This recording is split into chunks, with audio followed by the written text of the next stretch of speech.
Actually, this makes it kind of easy. What makes it kind of easy? This you started the podcast. Hey, what's up? I want What's to up, baby? Welcome to the Breweries Podcast, episode number 104. I'm Adrian. David's here. 4. Gore's here. Is that an error? Or is it just 4? You're an error. It's just 4. I'm sure there's. Fuck you. David, My what is error? Yeah, what is error 104? There is no error 104 that I know. So why of. there's 404? Is that a porn error? I know David's a tech guy here, but he doesn't even know That's what error one, number 3, 4. fucking. I'm done with Error this. number fucking. Number fucking. Good bit. Error with the fucking. This is our video game podcast. We go live every Thursday on twitch.tv/depunked. They go on youtube.com/depunked, youtube.com/gore the movie god. Usually the following couple of days. Can't speak. I'm tired. Yep. Audio podcast. We watched a 4-hour movie today. We watched a 4-hour movie. Well, we started 3 hours of it online, late at night. Then went to bed for 6 hours. Woke up to watch some Square-Enix shit. Then watched the rest of the movie after that. Yeah, it was what an event. Yeah, we're hardworking boys today, you know.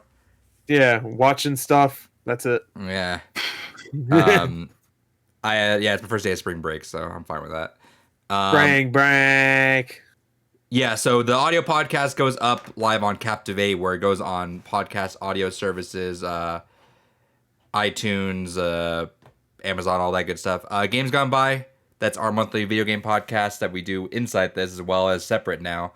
That is our book club that we all play a game that one of us chooses, and usually some of us have played it before. Sometimes we all haven't played it before. This month is Earth Defense Force 5, which that will be happening next week on March 25th. We've been streaming that on Sundays at twitch.tv/depunked. I'll probably play a little bit more, David, since it's spring break. If you want to play whenever you want now, I'll just hop on whenever. Gotcha. But we'll be doing that again on Sunday, and probably there'll be more streams now that I'm off. But yeah, so the schedule for that is this March 25th is going to be Earth Defense Force 5. April 29th is Hellblade, Senua Sacrifice. May 27th, 9 Hours, 9 Persons, 9 Doors. June 24th, Parasite Eve. July 29th, Metal Wolf Chaos. August 26th, Stardew Valley. And September 30th is Tokyo Jungle. That is also spun out onto its own feed, video and audio that goes up on Tuesdays. David, remind me, we still have to do domain stuff. And we still have to also work together to get the podcast on Google. We need to verify that together. Yep. So that will be on other services. All holding hands. That'll get taken care of soon. But the audio is up still on pretty much everything else aside from my Google Podcast. It's still on Apple, on Spotify, all that good stuff. And yeah, video is up separately as well. Teespring.com/storage-blue-rupees. That's where we have some shirts up. We have the copyright strike shirt up. We might do another one soon. I'm thinking of. I think I have a couple ideas we might be working on. And then what else do we have? Like I said, Sundays we're doing that Earth Defense Force 5. After this week, we'll be returning back to Halo. We're doing the twin stick. Was it Spartan Assault? I think it is. Yeah, and then you have to do Spartan. Spartan Strike is only one player. Someone has to play it. So you gotta play all the games. Yeah, so we'll figure out a way to do that. You dug that grave, you do it. Little pussy. And yeah, no. So on Gore's, if you want to look at his channel right now, we have Gore and I did a reaction to the Snyder Cut. It's like 4 parts. Yeah, 4 parts. The last part should be up during the podcast, actually. Yeah, so 3 parts up right now. Technically, the last part's already up. What's up, chat box? All up on BitChute, but... So all the episodes are up on YouTube or on BitChute, but the only the redirection link in case you need it for whatever part, which you can just find it right now, will be posted up soon. But that was a good time. That was a good time. I'm actually kind of impressed at how. I mean, it's not like a fantastic movie, but no. But it was a solid time. It flew by. It was quite a movie. It was fun just watching how different it was to that original. Well, I was gonna say, as someone that's kind of reticent on it, would you say it's genuinely different enough to work for the watch, or does it actually, or how to phrase this? Does it genuinely improve the quality, or is it just different? It improves the quality for sure. There's a lot of little moments between the characters where you now understand why they've become more like chummy throughout the movie. Also, like you understand their backstories, like Cyborg's backstory, and even the Flash's back stuff, like or backstory stuff. A lot of that was gone, especially Cyborg, and that's all back now in the new Justice League. Gotcha. And that stuff's good. That stuff, yeah. There's a lot of really fun little moments. They took a lot of the goofy shit that didn't work in the original. And there's a lot more violence. People get cut in half. People get slammed to walls and blood explodes out of their backs and heads. There's a decapitation. There's a couple actually. That's some good kills. Yeah, no, it's a different movie. Yeah, no. What I was going to lead it to is that I'll say this: it goes by the time we get to the ending, we're pretty much at the same point as where the 2017 ended, but we learn more. A lot more. I don't want to spoil it. A lot more. It doesn't end too differently.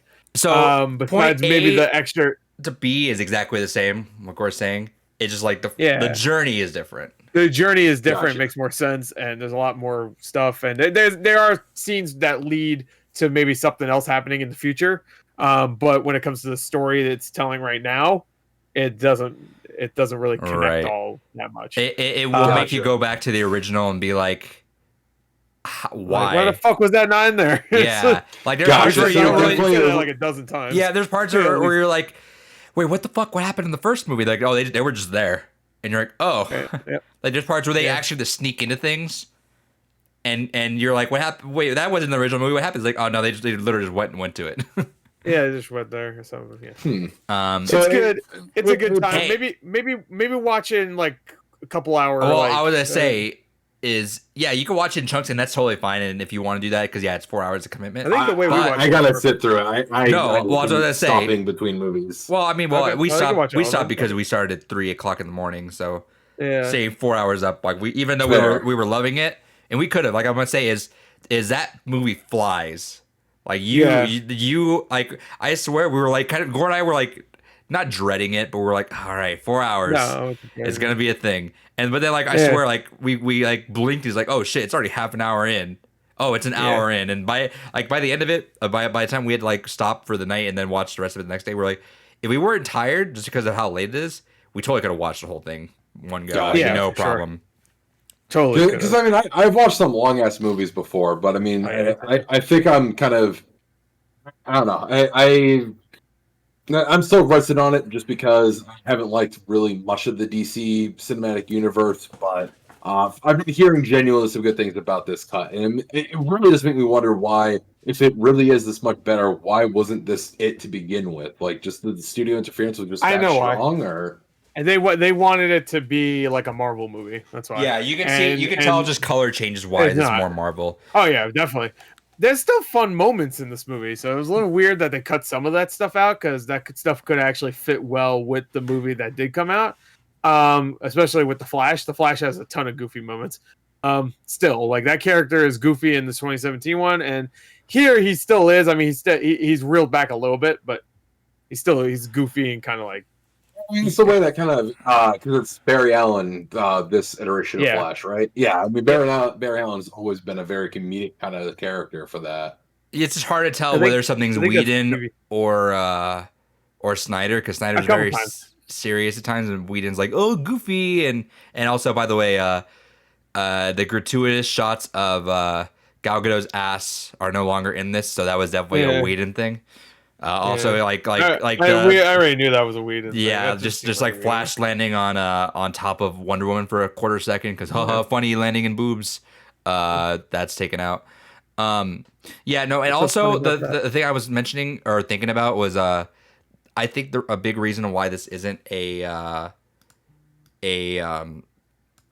movie that went through is because this is still a 4-hour director's cut. Yep.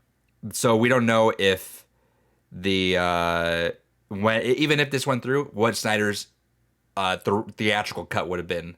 Because everything was pretty jam packed. 4 hours. Everything's pretty jam packed. I like 95% of the thing. I feel like everything had a meaning to it, so something was gonna get cut. I will say though, there's a lot of. I mean, as you expect, there's a lot of slow motion. There are times where like the slow motion's like, okay, it's like the beginning of the movie. The first 10 minutes is just like watching somebody kind of walk slowly, and then like, oh, he's on a horse and he's riding slowly. Like the first 10 minutes is really slow, and it's really just for the soundtrack, so you can hear the music and stuff. And then the credits, and and also the beginning, like it sets it up, but the beginning's like really long and drawn out. Not in a bad way. It's just there are moments here and there where it's drawn out a little bit longer than it probably needed to be, but because he had full creative control with this, it was just like it's going to be like 3 minutes of someone walking. Fuck that. Like he's playing football for at least 2 minutes. Hey, it's fine. Like again, like that makes you feel like the pace is bad, but it works, man. Yeah, no, I was okay. The Steppenwolf looks fucking incredible now versus like Steppenwolf it's night and day, dude. Like it's not even a joke. Steppenwolf was fucking garbage in that original movie. And they made him. I rewatched a lot of the clips earlier today. They really do make him like they completely get rid of Darkseid in that 2017 one. Darkseid's not even like I think he's referenced once in that. But even when Wonder Woman's talking about like Steppenwolf, she's just like Steppenwolf, he's a badass. Oh, he came and took our shit. And in this movie, that's not Steppenwolf is a straight up a pawn. That's all I'll say. Gotcha. He's a badass. He's a badass, but he's a pawn. And I actually felt bad for him a little bit. At times. Yeah. Like I mean he's still a jackass, but still, But so much cooler fight scenes. Fight scenes that were trimmed down, which they should not have been. From the Snyder to the Whedon. But yeah, overall better on all cylinders. There was the only one added cut that's cool was Batman's intro in the Whedon cut is I think a little cooler just because it was more Batman's in the middle of doing what he usually does. Yeah, it was like more gothic. It was pretty cool. It looked very much like a Tim Burton. Yeah, but it was cool because you got the Batman music. I remember doing that too. Yeah. So, but I mean, like that. Oh, sorry, a 10-second cut versus 10-second edition versus like the rest of everything else, which was better. And the 2017 one like pleased the little peanut brain, my peanut brain, because like there'll be times where they play like the Superman like classic music. They'll also play the Batman animated series music. That's not in this, but it was in the 2017 one. And when that happened, I was like, oh, like there's one time where you hear the fucking Batman animated series music. I was like, oh. But they added the really? They had a lot of apparently Man of Steel music. Like, dun, dun, dun, dun. Huh? They had a lot of Man of Steel music in this one. Oh yeah. They love that theme, and they had the Wonder Woman theme like 3 times. They can play a theme 100 times over, dude. I'm into it. Yeah, I love that theme. That theme's great.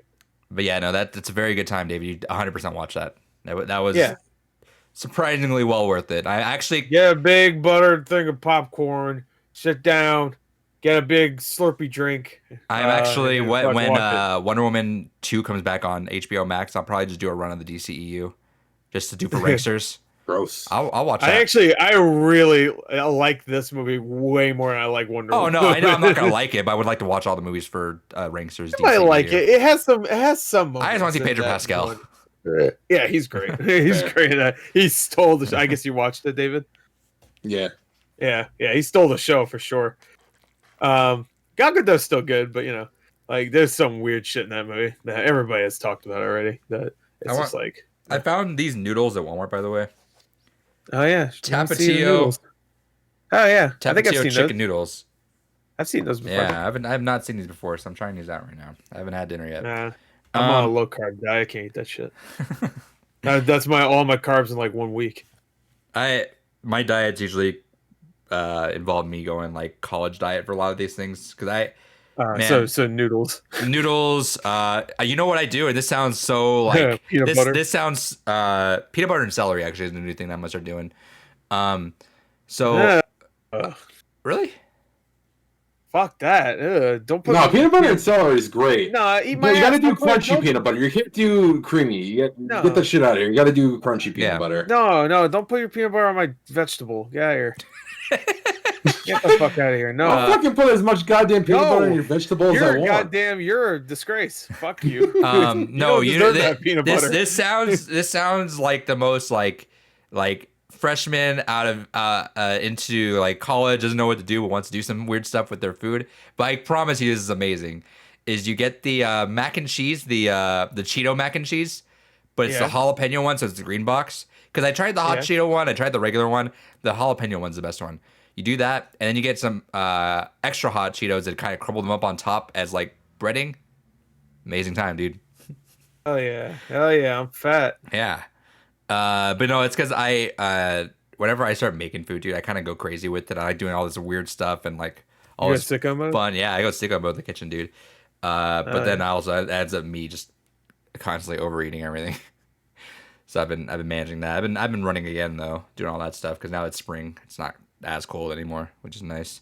All right, David, what'd you play this week? Yo, played some more EDF 5. We're obviously not going to finish in time for games gone by. We'll get through it. We'll get through all 90 other levels. David and I will play at least. I don't know if Gore wants to, but David and I will at least do some streams or something in the middle. We'll see. Play your cards right. Play your cards right. But no, I still love that game. I'm always happy to go back to it.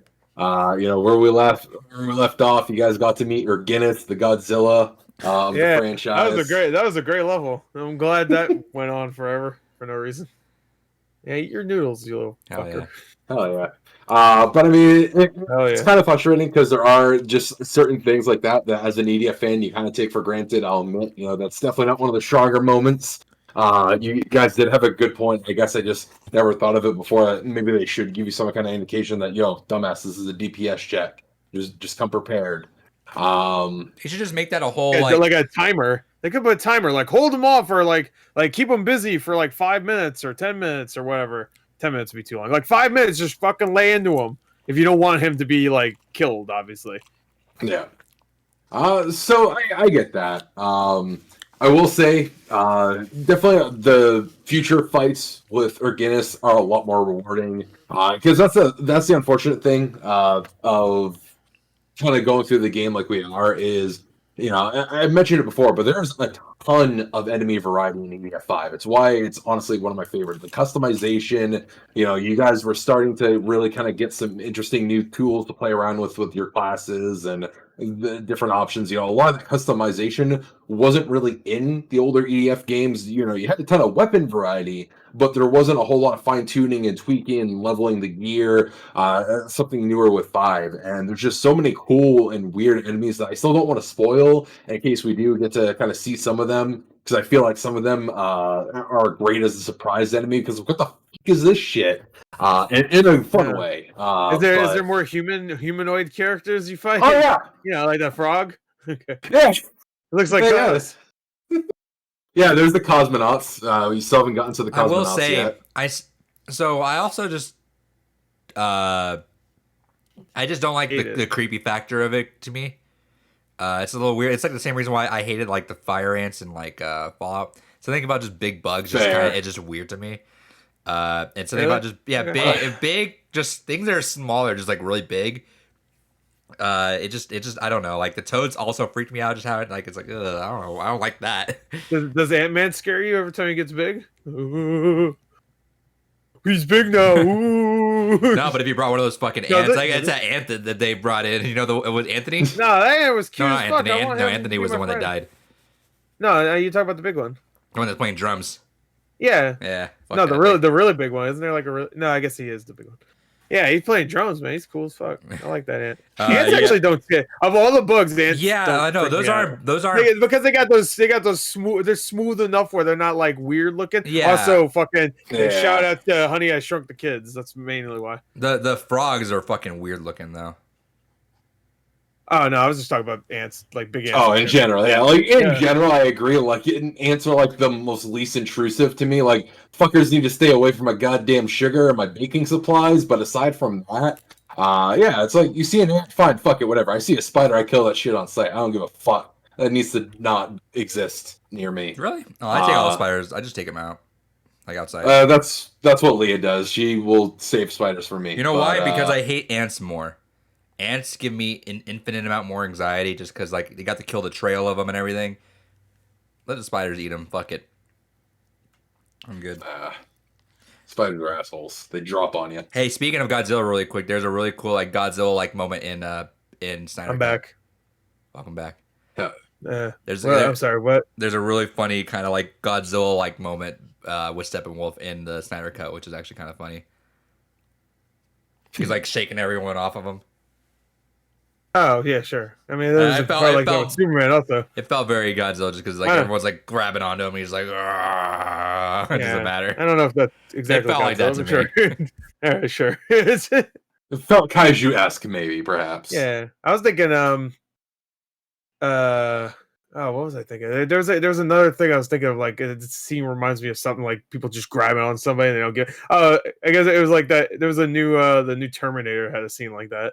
Where everybody's grabbing onto the T whatever the fuck it is at this point. Oh no, Rev 9. That's the name. I didn't realize that Terminator really had a big market push. They put out the game. They what was it? They put out stuff in Gears. And then huge Mortal Kombat. And they also sponsored a Epic Rap Battles. I just found out. Yeah, I mean that's not. None of those are really. No, but like that's a really wide spectrum of things. Of like, in Fortnite, Sarah Connor shows up, but that's just Sarah Connor. But I'm saying that's like a really wide spectrum of what they were covering. Sure. So, yeah, that's true. And those all make sense considering what that last one was. The market is, yeah. Yeah, and that last one was definitely more like, oh, look at all our fun special effects and violence. We're rated R again. Like, all right. Hell yeah. Yeah, that movie sucked though. So what a shit. Dave, what else did you play? So I finished Persona 5 Strikers. I'm just working on. How many hours did it take you? Last trophy. I did a lot of grinding to prepare for New Game Plus because Merciless Mode is, from what everyone has said, and from what I've experienced so far, it is a fucking nightmare. Because with Merciless Mode, whenever you die, you either go entirely back to when you first infiltrate a dungeon, or to whenever you saved at the nearest checkpoint, whichever is the soonest. So I've already had to redo the kind of intro dungeon a couple times, the whole beginning segment of that. So many hours you say would be a regular playthrough of it? A regular playthrough, also depending if you still want to do a lot of the side content, maybe like a good 30, 40 hours. Yeah, I kept hearing 30, 40 hours around there. I ended obviously way more. Yeah, I ended my main run through at 60 hours, but that was also like I spent a good probably 8 hours of that getting every persona maxed out that you can get up to that point. Which that was just kind of a little bit of a tedious grind there. But no, not saying any spoilers or anything. It's actually I really liked it. It's a fantastic game. I honestly feel that when it is standing on its own and just being its own game is when it really shines. Wolf genuinely is my favorite Phantom Thief now. I fucking absolutely love Wolf. But where the game is at its weakest is there is a lot throughout the game where the characters will just gonna be like, this is like when we did this. Oh, this is just like when this happened. This is just like this. Like trying to do like intro stuff. That's fair. Yeah, but it's never just like a one-off, like, oh man, this is just like when we fought this person. It's always, okay, they'll make that comment, and then for the rest of the dungeon, they keep making that same comment over and over and over again. It's like, look, you have some really good ideas here. Just let these ideas stand on their own. Sure. Like the final dungeon before the big finale bit there. I really loved that ruler. That was a phenomenal storyline. Fantastic example of if Persona 5, and by extension Persona 5... actually, no. If you look at Persona 5 Base was very much a story of morality and of chaos and order in the sense that you need a little bit of chaos in order to allow for people to flourish. With Sure. Persona 5 Royal, they added in a little bit of gray. I think that'd be fair to say. Persona 5 Strikers is nothing but gray, which I actually really love and appreciate about the story is you're never left feeling like you're 100% the good guys in everything that you're doing. Like, you're obviously right, but it doesn't leave you feeling like you're still the good guy 100% either. Sure. And I actually really appreciate that a lot with this story.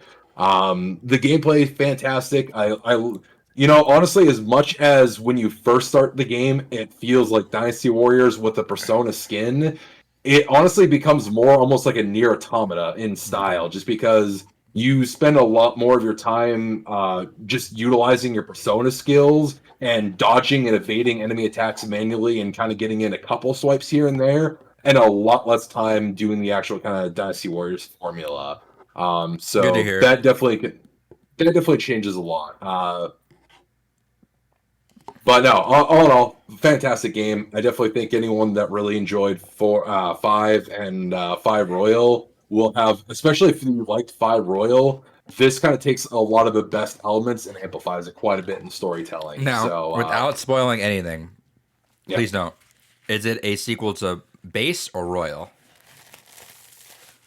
The short answer is, now that I've had a chance to fully go through it myself, yes and no. To both. Okay. So the way that it's written is it's clearly at least a sequel to 5 Base, but there's nothing inherently in it that would contradict anything that happens in Royal. Okay. So Royal can still kind of exist within it, and it still fits kind of snugly in there, but there's nothing directly referenced at all from Royal. That sucks, because Yeah. Royal is obviously, like, the extra content there's fucking amazing. But it is what it is. Yeah. I know they were made side by side, so you can't really knock them for that. Fair, and I mean that's kind of the thing, but we saw this before Persona 4. If they do another kind of Persona 5 thing, which at this point I feel like they're just going to keep writing Persona 5 as much as they can get away with, like they did with Right. 4. Inevitably they'll do the same thing where they tie them both together to the next thing. But no, definitely, I'm really curious to see when you go through it, because I was actually really surprised with how much I ended up loving. Genuinely my favorite Phantom Thief in the series now. Okay, so yeah, I'll probably go through it now that I got some free time. I was just dreading the Dynasty Warriors stuff, but if you tell me it chills, then cool.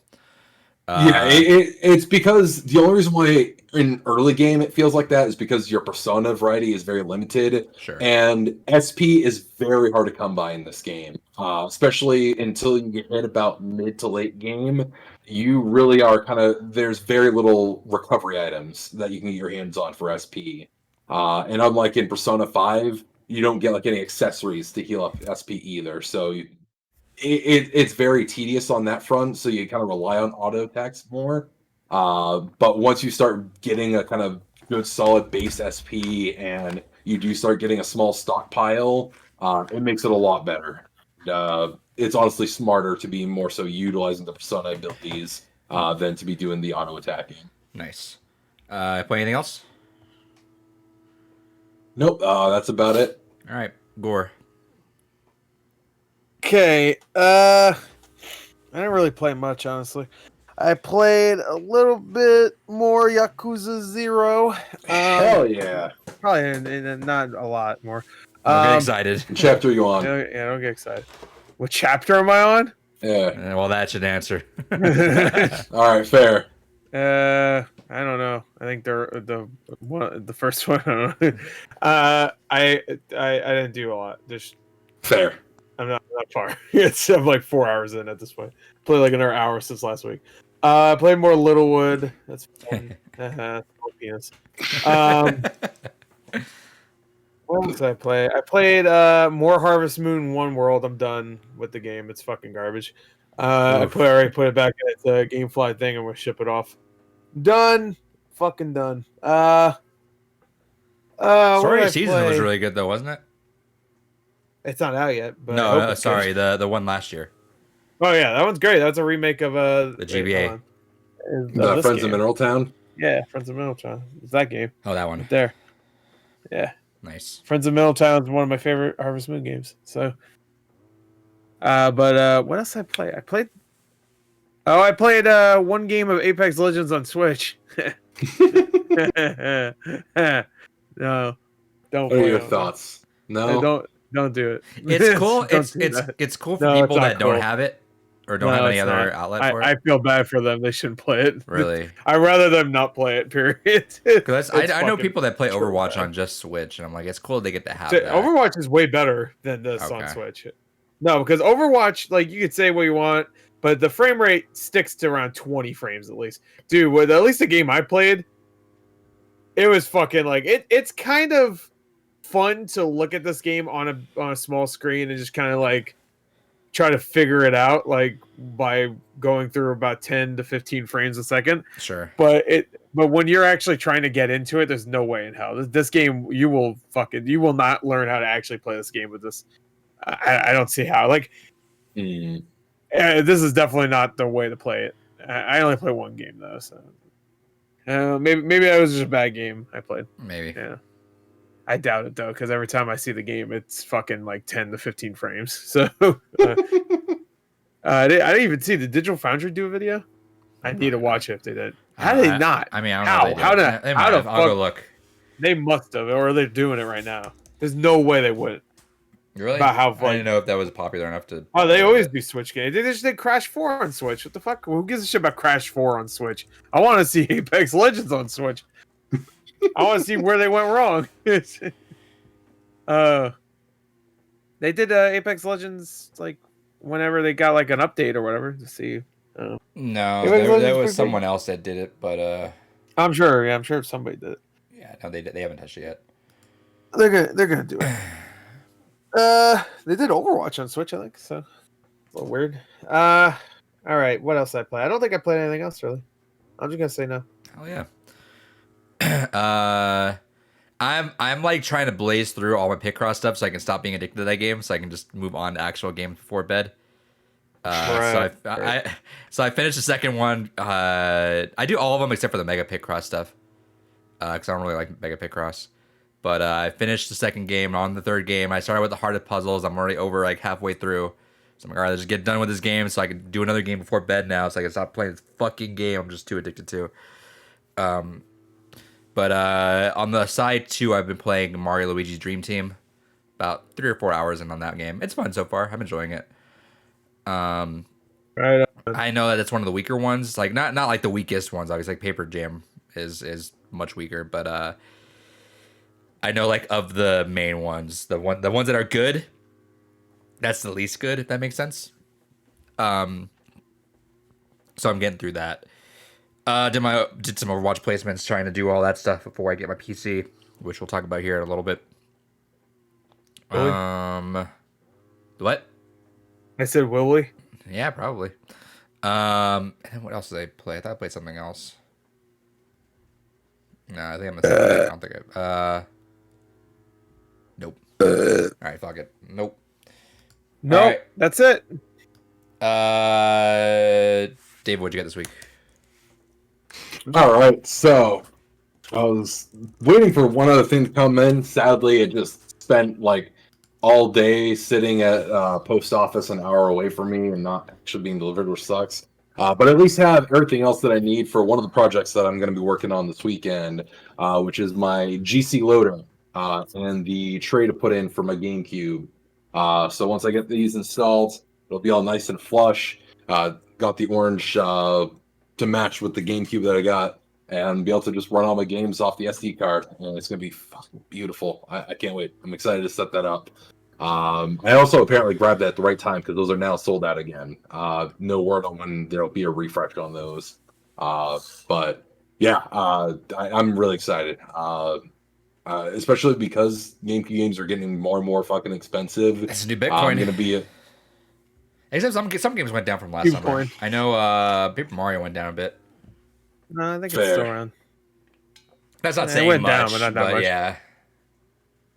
But no, especially as they get more and more expensive, and I suspect once we kind of hit end of COVID, things will start to kind of settle down a lot more in prices. But they're still going to stay at a new higher price, I believe.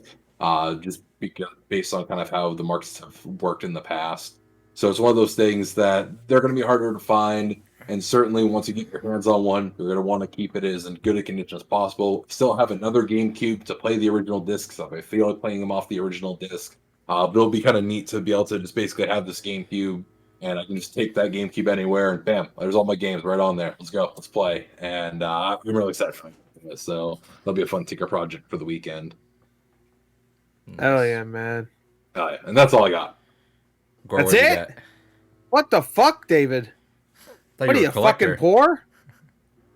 No, I'm waiting. I've been throwing a lot of orders at fucking Limited Run, dude. I'm just waiting on a ton of shit. All right, stay tuned for and fucking they just showed off House of Fata Morgana Collector's Edition. Yeah, I know. I'm gonna get it. Stay ready for episode 312 whenever those show up to David's house finally. Hell yeah. To David's house. We already got them. How much is the 85? Maybe. It's $50 for the regular one, so you might as well get the collectors. I'm getting it. I wanted to get it for 4 and Vita, but I never did. Yeah, so it's such a fucking good game. God damn. I imagine if I like it enough, I'm probably okay with having it on multiple consoles. I haven't seen Buy it, pussy. Where's that at? Or where'd they post about it? It's on the bottom. It's on the bottom of like the new stuff. There's like 2. It's just the Switch and the collector's edition for the Switch. Oh, look that it's on the bottom. Look I have it directly linked on Twitter too, if you want to take a look. Okay, yeah. Yeah, it's right there. Just go look at the page. But the Limit Run games, it's on the bottom. Not way bottom, but just the bottom of the first like collection of stuff. But yeah, that one I'm easily gonna double dip for. Just because if I would have known I was gonna love this game like I did, I would have got the collector's edition when I had the chance the first time. But I'm more than happy to throw more money at this game. This is definitely gonna be a game I revisit every year. You and I have different likes in what we get in our collector's edition. I don't like disc soundtracks. I don't like really. art books. I like those. I don't like posters either. I really like art books. I just hate the fucking crappy ass fucking like. No, I want like an actual book. Well, that's an art book. That's a book. No, yeah, I want like an actual art book though, like the ones they can put like on a coffee table looking thing. Yeah, that's what that one looks like. Yeah, this one is. Yeah, it's a 10x7. So I mean. Yeah, the ones I hate. Let me see if I can get. They're like the Catherine full body one. Yeah, or like actually a lot of the Atlas ones where it's like just a couple pieces, like maybe 15 pages of like a game manual, basically. But I hate disc soundtracks. I always want a disc soundtrack. If you're gonna go ahead and give me a fucking soundtrack, it's so fucking cheap. Give me a fucking disc soundtrack. Let me rip it to my own fucking quality. I always want that. That's a nice little display piece. I can play the music whenever. I always will prefer to have an actual goddamn disc soundtrack. And also, the music in that series, phenomenal. I just don't do anything with CDs anymore. I'd rather just have an MP3, honestly. And the posters, I'm never going to take the posters out, so whatever. Fair. Like, the posters and the art cards, I'm kind of like, oh, that's kind of dumb. I'm not a big fan of those. I especially actually really hate art cards. I just like the outer box. I usually get it. Yeah, that's like my Xenoblade, Fire Emblem, both Fire Emblems are in that big box. Pretty much everything is still in there. Yeah. But no, I love art books. I love full soundtracks. I got a fucking whole bookshelf dedicated to just this art books I got, and it's wonderful, and I want more. But I'm actually out of space for my physical soundtracks. I need to get more space for that setup at some point. But no, that's what I look for in a good collector's edition. Give me the music from the game. Give me the art from the game. Maybe throw in a couple other neat little goodies. Maybe a keychain. Maybe a coaster or something a little bit more on the practical side. I love coasters. I'm not gonna lie. Like actually, for Disgaea 1, when they did the remake of that on PS4, they did printy coasters for the kind of primary printy types. I use those like fucking crazy around the house. I fucking love a good coaster. Let me ask you: are you the kind of guy that gets one of those mouse pads where it looks like breastises, and you're with the rest? Because every time I go on eBay, I look up mouse pad with breasts. I always get that in my search history, which is weird. Like I don't know why, but every time I look up anime breast mouse pad, I get it. And then I order 5 of them. See, Chadbox is probably on the more level me, Gore. He goes, a coaster, a statue would be nice. Statues are great too. Yeah, but you're not gonna get a statue. You're also not gonna get a statue for $30 extra. So, like, you'd be spending like Samurai Jack levels, almost $90 extra for a statue. But I see at that point, I don't mind paying. Like, if I'm getting something for a game that I know I'm gonna like, I don't mind. But see, for me, for that, a statue's hit and miss because there have definitely been some collector's editions that have had really good statues, but it's perhaps of characters I don't care about. Like Soul Calibur 6 had a Sophidia statue. It's a great statue. I don't fucking care for Sophidia, so it's like, I mean, Overwatch had that soldier statue. Soldier. I like Soldier. Yeah, I'd rather have everyone else. Oh yeah, Tracer. Were you fucking stupid? Sure, right there. No, fuck you. Don't point at that stupid asshole. Anyway, I was going to say something. I completely forgot. Don't point at it. No one cares. No one cares. But while you're trying to remember, like, one statue that I do really like is the Injustice Collector's Edition. It had Wonder Woman smashing Batman with a plane. I fucking love that statue. It's a great-ass statue. Even though Marvel's Capcom Infinite sucked, I did like the little figures. You know, the statues were great. The Infinity Stones were hot fucking garbage. And I'm still pissed about that. But, it felt good. I bought that collector's edition for like $30. And then I sold the Infinity Eggs for $30. So I pretty much got that collector's edition for free because I don't count that part of it. Fair. I mean, the statues are great. Someone bought it for $30. I was like, hey, you want the Infinity Eggs? It's yours, bro. I sold it for $30. I was like, oh, perfect. That was free, pretty much. Nice. Yeah. I tried to find another one too because I think Adrian wanted one. I could not find it in our fucking. I just like the statue. I was lucky too. I was in there. It was right there. I was like, oh. I think actually the favorite statue that I have is it wasn't even a like a collector's edition, but certain pre-orders for Splatterhouse when that remake came out actually came with a replica of the Terra Mask, and I got that one. I fucking love that quite a bit.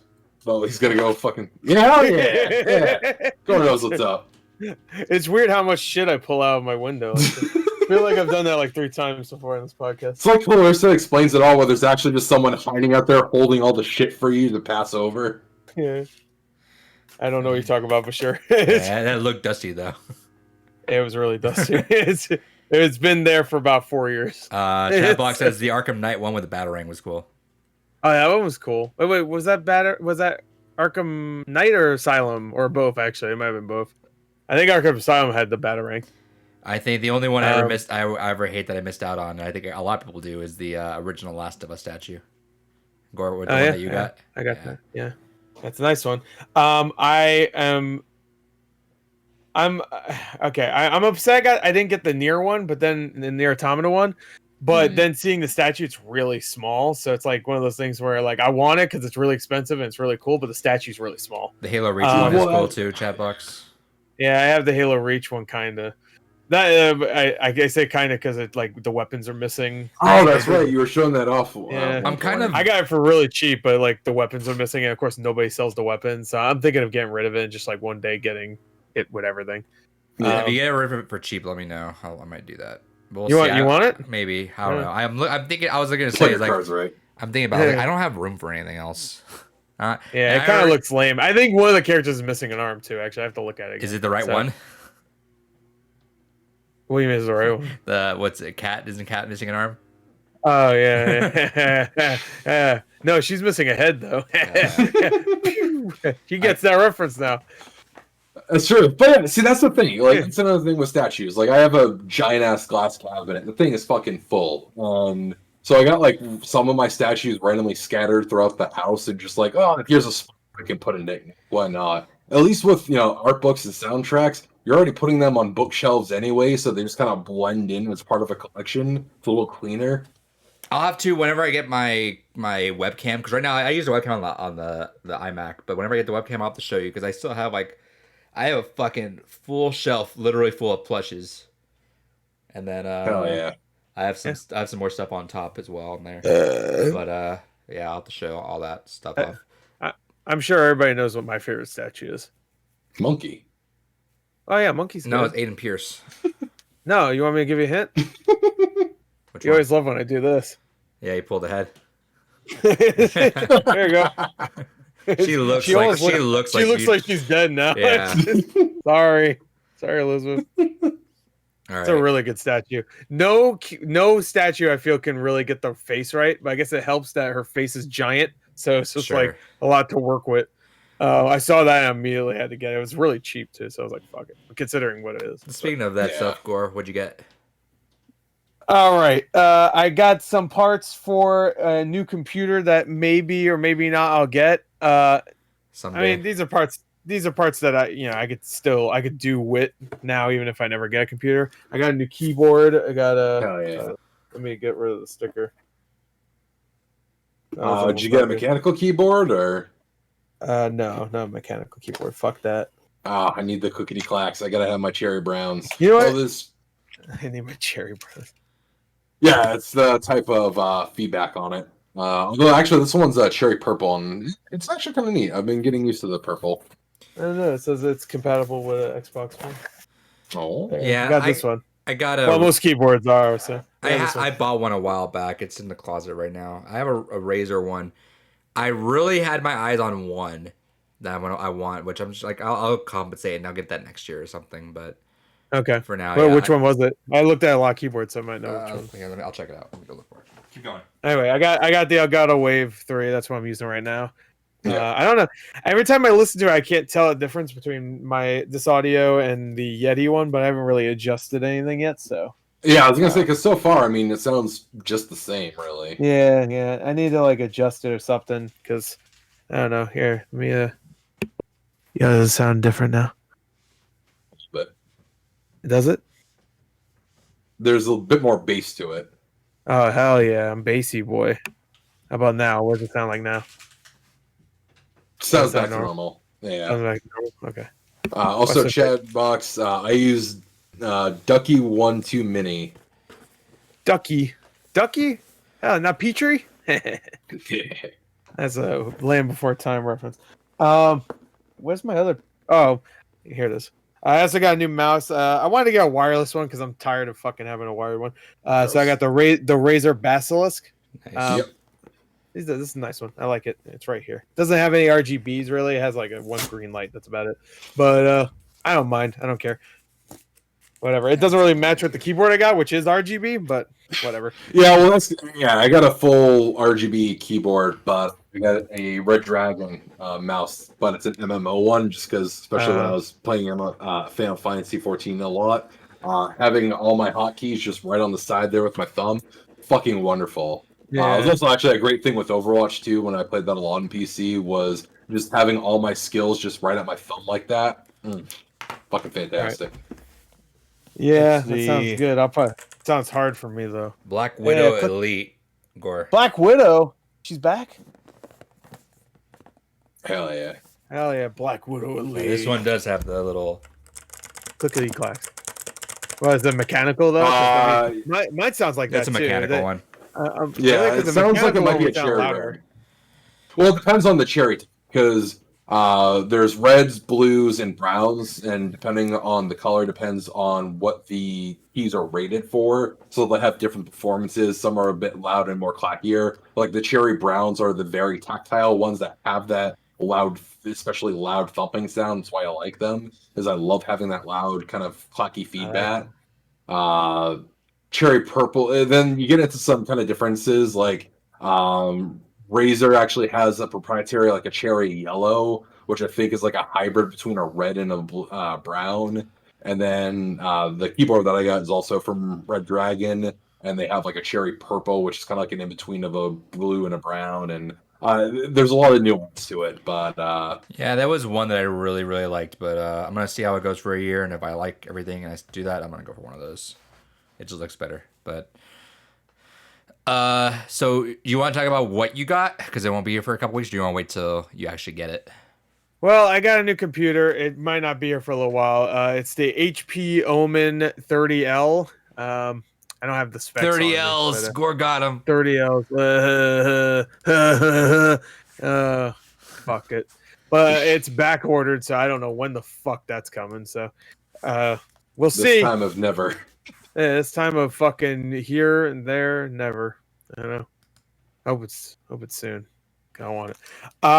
But yeah, no, that's all when it comes to computer stuff. I went on Square Enix because I wanted Square Enix's site because we're going to talk about Square Enix soon. But I went on their site because I wanted to pay off the near white the lunar tier white rose edition. I really want that. I can't justify it though. I know it's sold out, so you're fine. Well, all right, never mind. Anyways, did I buy that? I hope you did because it's sold out, my dude. I feel like I think the Square Enix does this weird where you actually have to you still have to pay for it. You can pre-order it, they take the money out, but then they put it back in. At least for me, that's what they did. So I still have to pay for it. Best Buy and a lot of sites do that where they take the money and then they put it back in just to see if you have it, I guess. Yeah. That's what Square Enix did, so I have to pay for it again. But yeah, it's sold out. You have it? Yeah. That's good because I'm pretty sure it's sold out, at least on Xbox and PS4, I think. It might be in stock on PC. When did that go up again? It was like September? Somewhere around there, yeah. Anyway, I had to order it or pay for it. But I was on their rewards center and I was like, I have some points. Let me get something. So I just saw this fucking like Tomb Raider fucking like thing. And I was like, I'll get it. I actually haven't opened it yet, so I know what it is, but I haven't seen what it is. Why are you opening that? As a quick side tangent, can I just say that the rewards program is bullshit because I want to cash in on some of my rewards because they got everything's out of stock. Everything's out of stock. But two, they actually have some steel books where it's like, okay, that'd be kind of nice to have the steel book for the game. And it's like fucking $20 shipping for free items. It's like, eat my ass. What the fuck? Yeah, Nintendo does the same shit. Fuck Nintendo. God damn it. But because I'm like, I want to get like the Hyrule Warriors notepad. And it's like $6 shipping for a notepad? What are you, smoking crack? Anyway, but it came with this Rise of the Tomb Raider steelbook. This was only $6. And I was like, whatever. But this is actually kind of shit. I really don't like the quality. It's really shitty. But it also came with a Final Fantasy lanyard. So I was like, all right, well. There you go. Here's all your characters. That's kind of neat. Yeah. Yeah. Can you even see it? There you go. Man, vaguely, yeah. Lanyards are some of the dumbest collectibles, I gotta say. I did grab the White Snow edition. You didn't buy it? I did. Okay. Oh, yeah. Yeah. I just paid for it because I want to make sure I have it before it comes out, so they ship it early as they can. I don't know when they'll ship it, but you don't know. Maybe you get it early. You never know. And I had the money, so I was like, fuck it, let me do it. I'm not done. Let me just get through this. I went to a thrift store recently. I do that sometimes, get some deals. And I found this in the glass cabinet, and I was like, ooh. Rule Rose. Yeah, Rule Rose. I bought it. No, not Rule Rose, but something good. I found a couple of GBA games. I found The Lost Vikings. Oh, hell yeah. It was brand new seal too. I don't know if you can see that. But, damn. Yeah. So that's not bad. And I got Crash Bandicoot Purple. And that's right, the Spyro. Oh, fuck. Yeah, I sold Spyro Orange not too long ago, I think. Yeah. I actually have Crash Purple already, so I'm definitely gonna get rid of Crash Purple. But that's I think so wild, man. What? Just seeing sealed Game Boy Advance games. No one. Right, yeah. As much as people, especially during like the SNES era, didn't keep anything in boxes. Game Boy, especially, never got fucking kept in boxes. No, hell no. Fucking Game Boy, because there's so many like things you could buy, like keep all your games in this little case because they were so small. It's not really a thing you just keep re-putting everything back into. Yeah, but like SNES, like at least you'd have a reason to keep it in because the cartridges are bigger. Yeah. But like when you have a GBA game, kids would probably just put it in their pockets or just leave it in the system or whatever. Where like SNES, they can do the same thing, I guess. But at least also with like SNES, a lot of games, would come with like maps and stuff, and a lot of other kind of helpful. Hey, we know your dumb brain is getting used to video games, so here's a lot of help to get you started. Do you ever hate yourself for knowing you threw away all that stuff? Yeah. Yeah. I hate. Well, it's one of those things that it made sense at the time. Because especially where I was moving around a lot, I was going through a lot of shit. It was just the less I had to carry, the better. And then I got into that mindset of, but it's nice, it's freeing. I have this one case and there's all my games. And then now that it's like, okay, well, I'm establishing myself in life. I have a nice home. I'm building everything out. By the way, let me interrupt you. Yeah. Would like to give David a congratulations. He is Hell yeah. an engaged man. Hell yeah. I actually had the ring on the last episode too, but fucking. Congrats. I didn't know And that. why did you show that of what you got? Yeah. Oh man. Fucking GameCube's more important. Well, because this is why is my lighting is so shit you can't really see. Yeah, it looks like one of those 50-cent machine ones. But yeah, no, it's black tungsten steel with the inlay of crushed black opal. I don't know. Is that like ice cream? Hell yeah. But no, basically, Lee and I wanted to get kind of like not matching rings, but like symbolically matching rings. So we kind of both got different stones that do color changing. So my ring is kind of like a black and red, and then in different light it turns to like blue and purple. And for her, I got her an alexandrite with a bit of diamond around it. And it starts off as purple, but then in different lights it'll turn to green and purple. So there's kind of like the color shifting to our rings, which is kind of neat. Nice. Hell yeah! Congratulations. Hell yeah! Thank you. Hell yeah! He's engaged. Chatbox asked David, "What kind of fight sticks do you have?" Yeah, and let's talk about the real shit now. You're engaged, whatever. The real, honestly, still, the fight stick over there is still one of the biggest, most expensive purchases in life, but I can't see it. So I predominantly still use the black one that's to the right there. That's a Hori Real Arcade Pro 3. I have a octagonal gate that I put in there. Fantastic. The only thing that sucks is it was a PS3 stick, so I got to use all the adapters to get to work on the PS4, and it's just not going to work at all on the fucking PS5 so far. So eventually I will have to bite the bullet and get a PS5 or PS4 stick. Well, technically I do have a PS4 stick, which is the one in the middle. That was our trip to Evo, which we'll be talking about Evo in a bit here. But yeah, no, I spent a good, what was it, like $600? I threw down for that stick. Yeah, 700. I threw down for that stick. It's a very nice looking stick, though. It's a gorgeous stick. It's one of 4 custom sticks. And that, of course, made my collector brain go, I want that. That's a big stick. Hell yeah. It sucks because it has a square gate, and I'm not good at square restrictor gates. And it's a pain in the ass to pull it out for that one. Just afraid of damaging anything. I wouldn't even do it as a display thing. I wouldn't even. Eventually, once I kind of have this room kind of reorganized, you can't see it, but I have a couch back over here now. So that couch is like 40 different places every episode. Yeah. All right, I suppose you can't actually see it behind me now. Yeah, we saw it last time you left for trivia. And it was like facing a really weird way. It was like in the middle of the goddamn room. Like, what the hell? That's because I'm still trying to organize and figure out how I want it. Because I got to long term also figure out because I want to start using my VR a bit more at some point. And so I'm like, all right, well, also need to figure out how I can shove that couch somewhere to have more room in the room. But throw it out like you did the GBA boxes. Fucking, it'll be in the same dump that those are. Oh yeah. But yeah, then just to real quick finish it off, then the big white one there is the Hayabusa arcade controller. I got that as a birthday gift from a buddy of mine.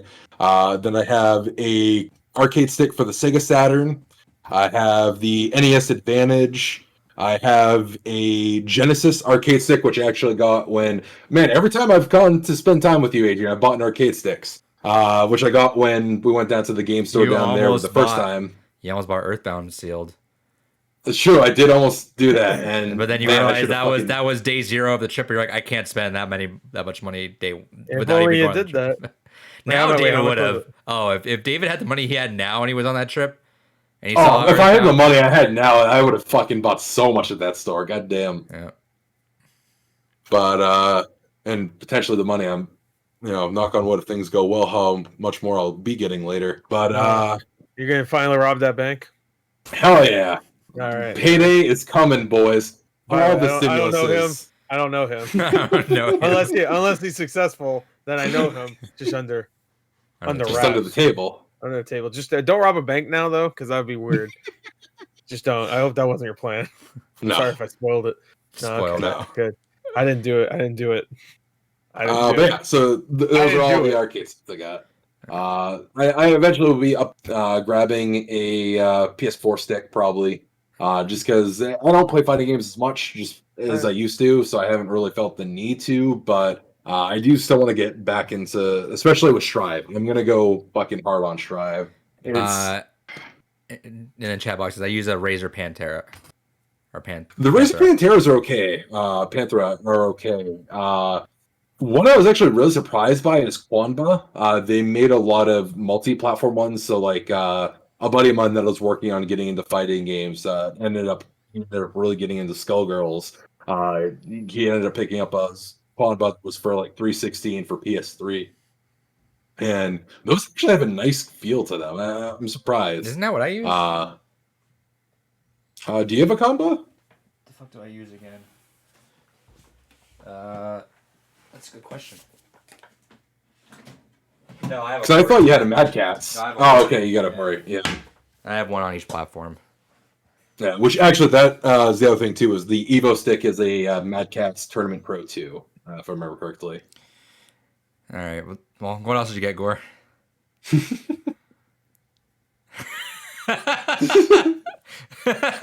All right. Now that we just kind of derailed that talk about arcade stick. Yeah, Gore just showing off what he gets. I mean, it just lasts forever, man. Yeah, I got the headset. Oh yeah. I also got Shantae on PS4. All right. Hell yeah. Oh, yeah. Next. Let's see. Well, let's move on to what did we watch now. Yeah, what did we watch? No, Adrian has to take 45 minutes to explain why he picked up. I got some vinyls. What the fuck he picked up? I got the House Building EP, Red House Dead Building Redemption 2. EP. Hell yeah. Mentioned this last week when I said I bought it. It came in. Had to buy that. Shout out to your boy. What? The Uncut Gems That's vinyl. it.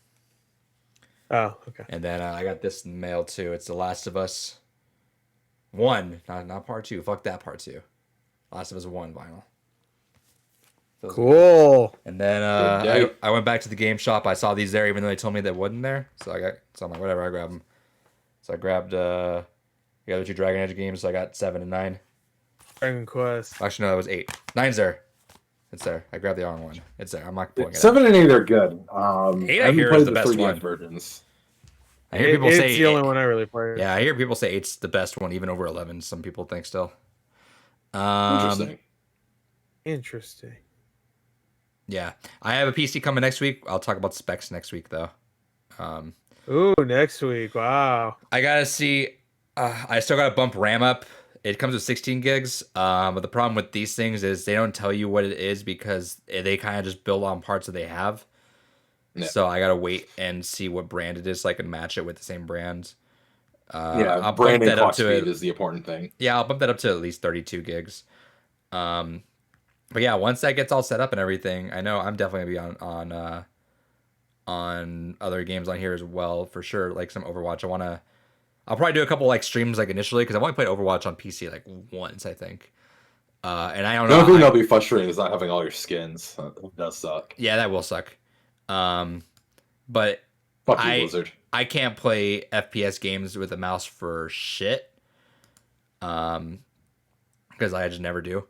So we'll see. I'm probably gonna do a couple of streams just for fun, just to see how bad I am at those.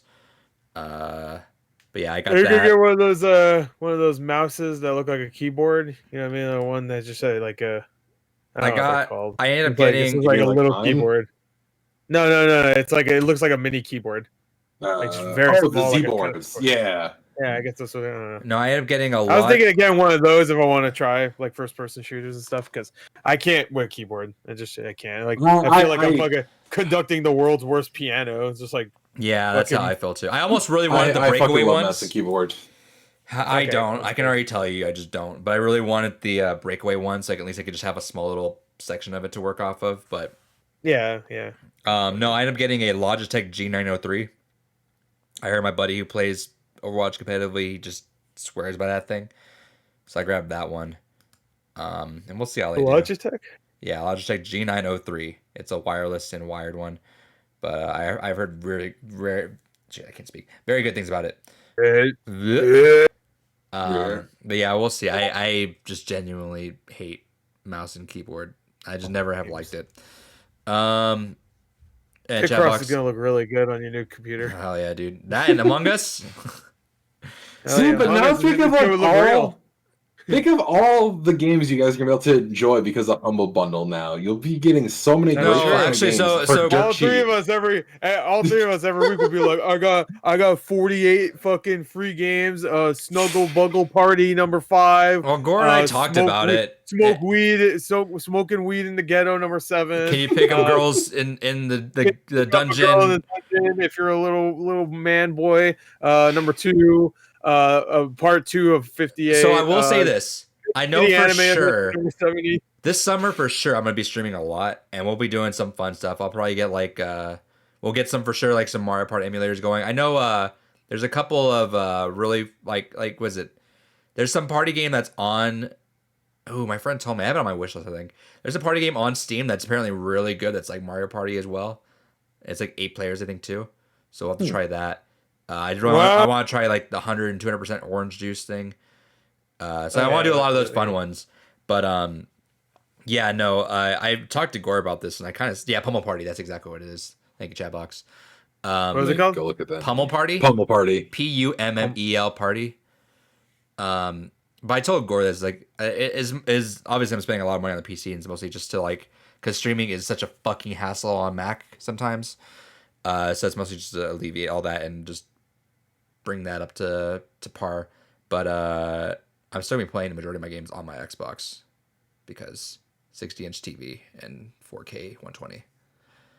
It is what it is.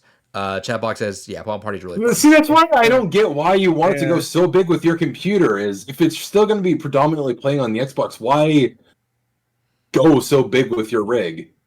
You effectively are getting something that still trumps your Xbox. Because I'd rather just like have it set up so that in case like the option is that I really get into something like that's something big that I can have that on PC and stream it as well. Like I do want to stream a lot of things. I want to stream a lot of things, and I kind of want to balance. It's just nice because, like, right now, currently, streams plug your PC into your TV. Well, right now, it's because like I play games in like every single room of my apartment right now. Like I'm actually like still like kind of low key considering an Xbox Series S just for the bedroom. But also I know like my rig isn't built for like 120 frames to like not it can do for some games I know, but I'm sure it will. I mean, you got a better one than me, and I looked up mine. Mine can do that as long as I stick it to 1080p. Yours is going to easily do that more. I don't think you really understand how much power the rig that a $2,000 one will do 4K fucking 120 easy, right? That's fine. Well, depends on the game. Yeah, but like what game? Some of the bigger games. Overwatch? Were you worried? Were you scared? If we're talking about unoptimized fucking open world bullshit, of course everything struggles with that. Anything that is a well optimized game or even fucking decently optimized, you are going to crush and have no problem. I crush and have no problem, and I have a generation behind. Hey, David, Crusher. Show that ring. Show that ring. You crush. All right. Hell yeah. All right, Crusher. Yeah. But no, David Crusher. That's his new name. Hell yeah. David. But no, excuse me. Hell yeah. But no, this one is I. Oh, can I ask your opinion? What's your opinion on ultra wide monitors? I know you probably hate them, but what's I'm not a big fan. What's your do you like curved ones also? That's another part. I hate curved monitors fucking much. David's a traditionalist. That's the problem. That's why it's hard to ask his opinion sometimes because I get like he just. If he was a traditionalist, he'd be getting a 4x3 fucking computer. But he wants something like is real shit. He wants something like like optimal and not with any of the shenanigans or novelty. Yeah. Sure. Well, kind of yes. But like for instance, I like having a lot of monitors.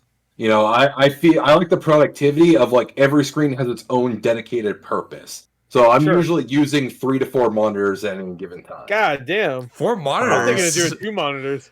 Oh, 2 monitors. 2 moniters is a life changer. Like that is something that really is. Everyone needs 2 monitors. My computer right now can't do 2, or else I'd be doing it. Yeah, no, 100%. Like whatever you need to do. Like even so, my girlfriend teaches like distance. And she's never had 2 monitors. I blew her mind because I'm the techie guy and she's not. So I'm like, hey, I have like an extra monitor laying around. I was like, here, let me plug it in. And so I gave it to her to use, and just her mind just blew because it's like, dude, once you get a second monitor, it's just like it's such a game changer. Like everything is just different at that point. It's so nice to have. But yeah, so I usually, I'll do 3 to 4 monitors usually. I have one like that's got like my dedicated. This is where my attention is monitor. My augmentation monitor, where it's like, okay, anything that's helping me do the activity that I'm doing right now. Then I have my bullshit media monitor. You have 4 monitors right now? Dude, I have like 8. No, how many are connected right now?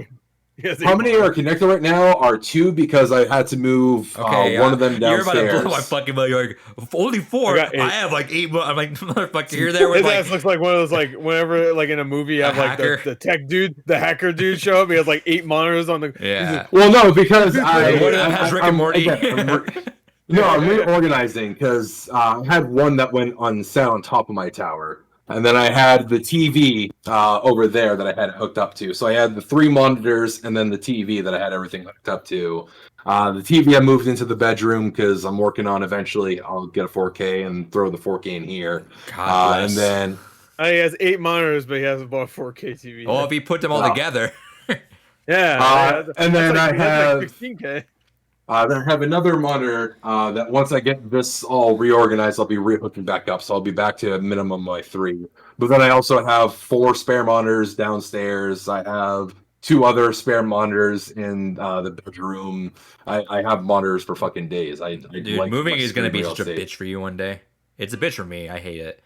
But no, the reason why I don't like the ultra wides is I just don't feel like it's as productive. Like the concept is neat because it's like, okay, if you're really utilizing the kind of snap feature on a lot of modern operating systems, like, okay, so I got one pane,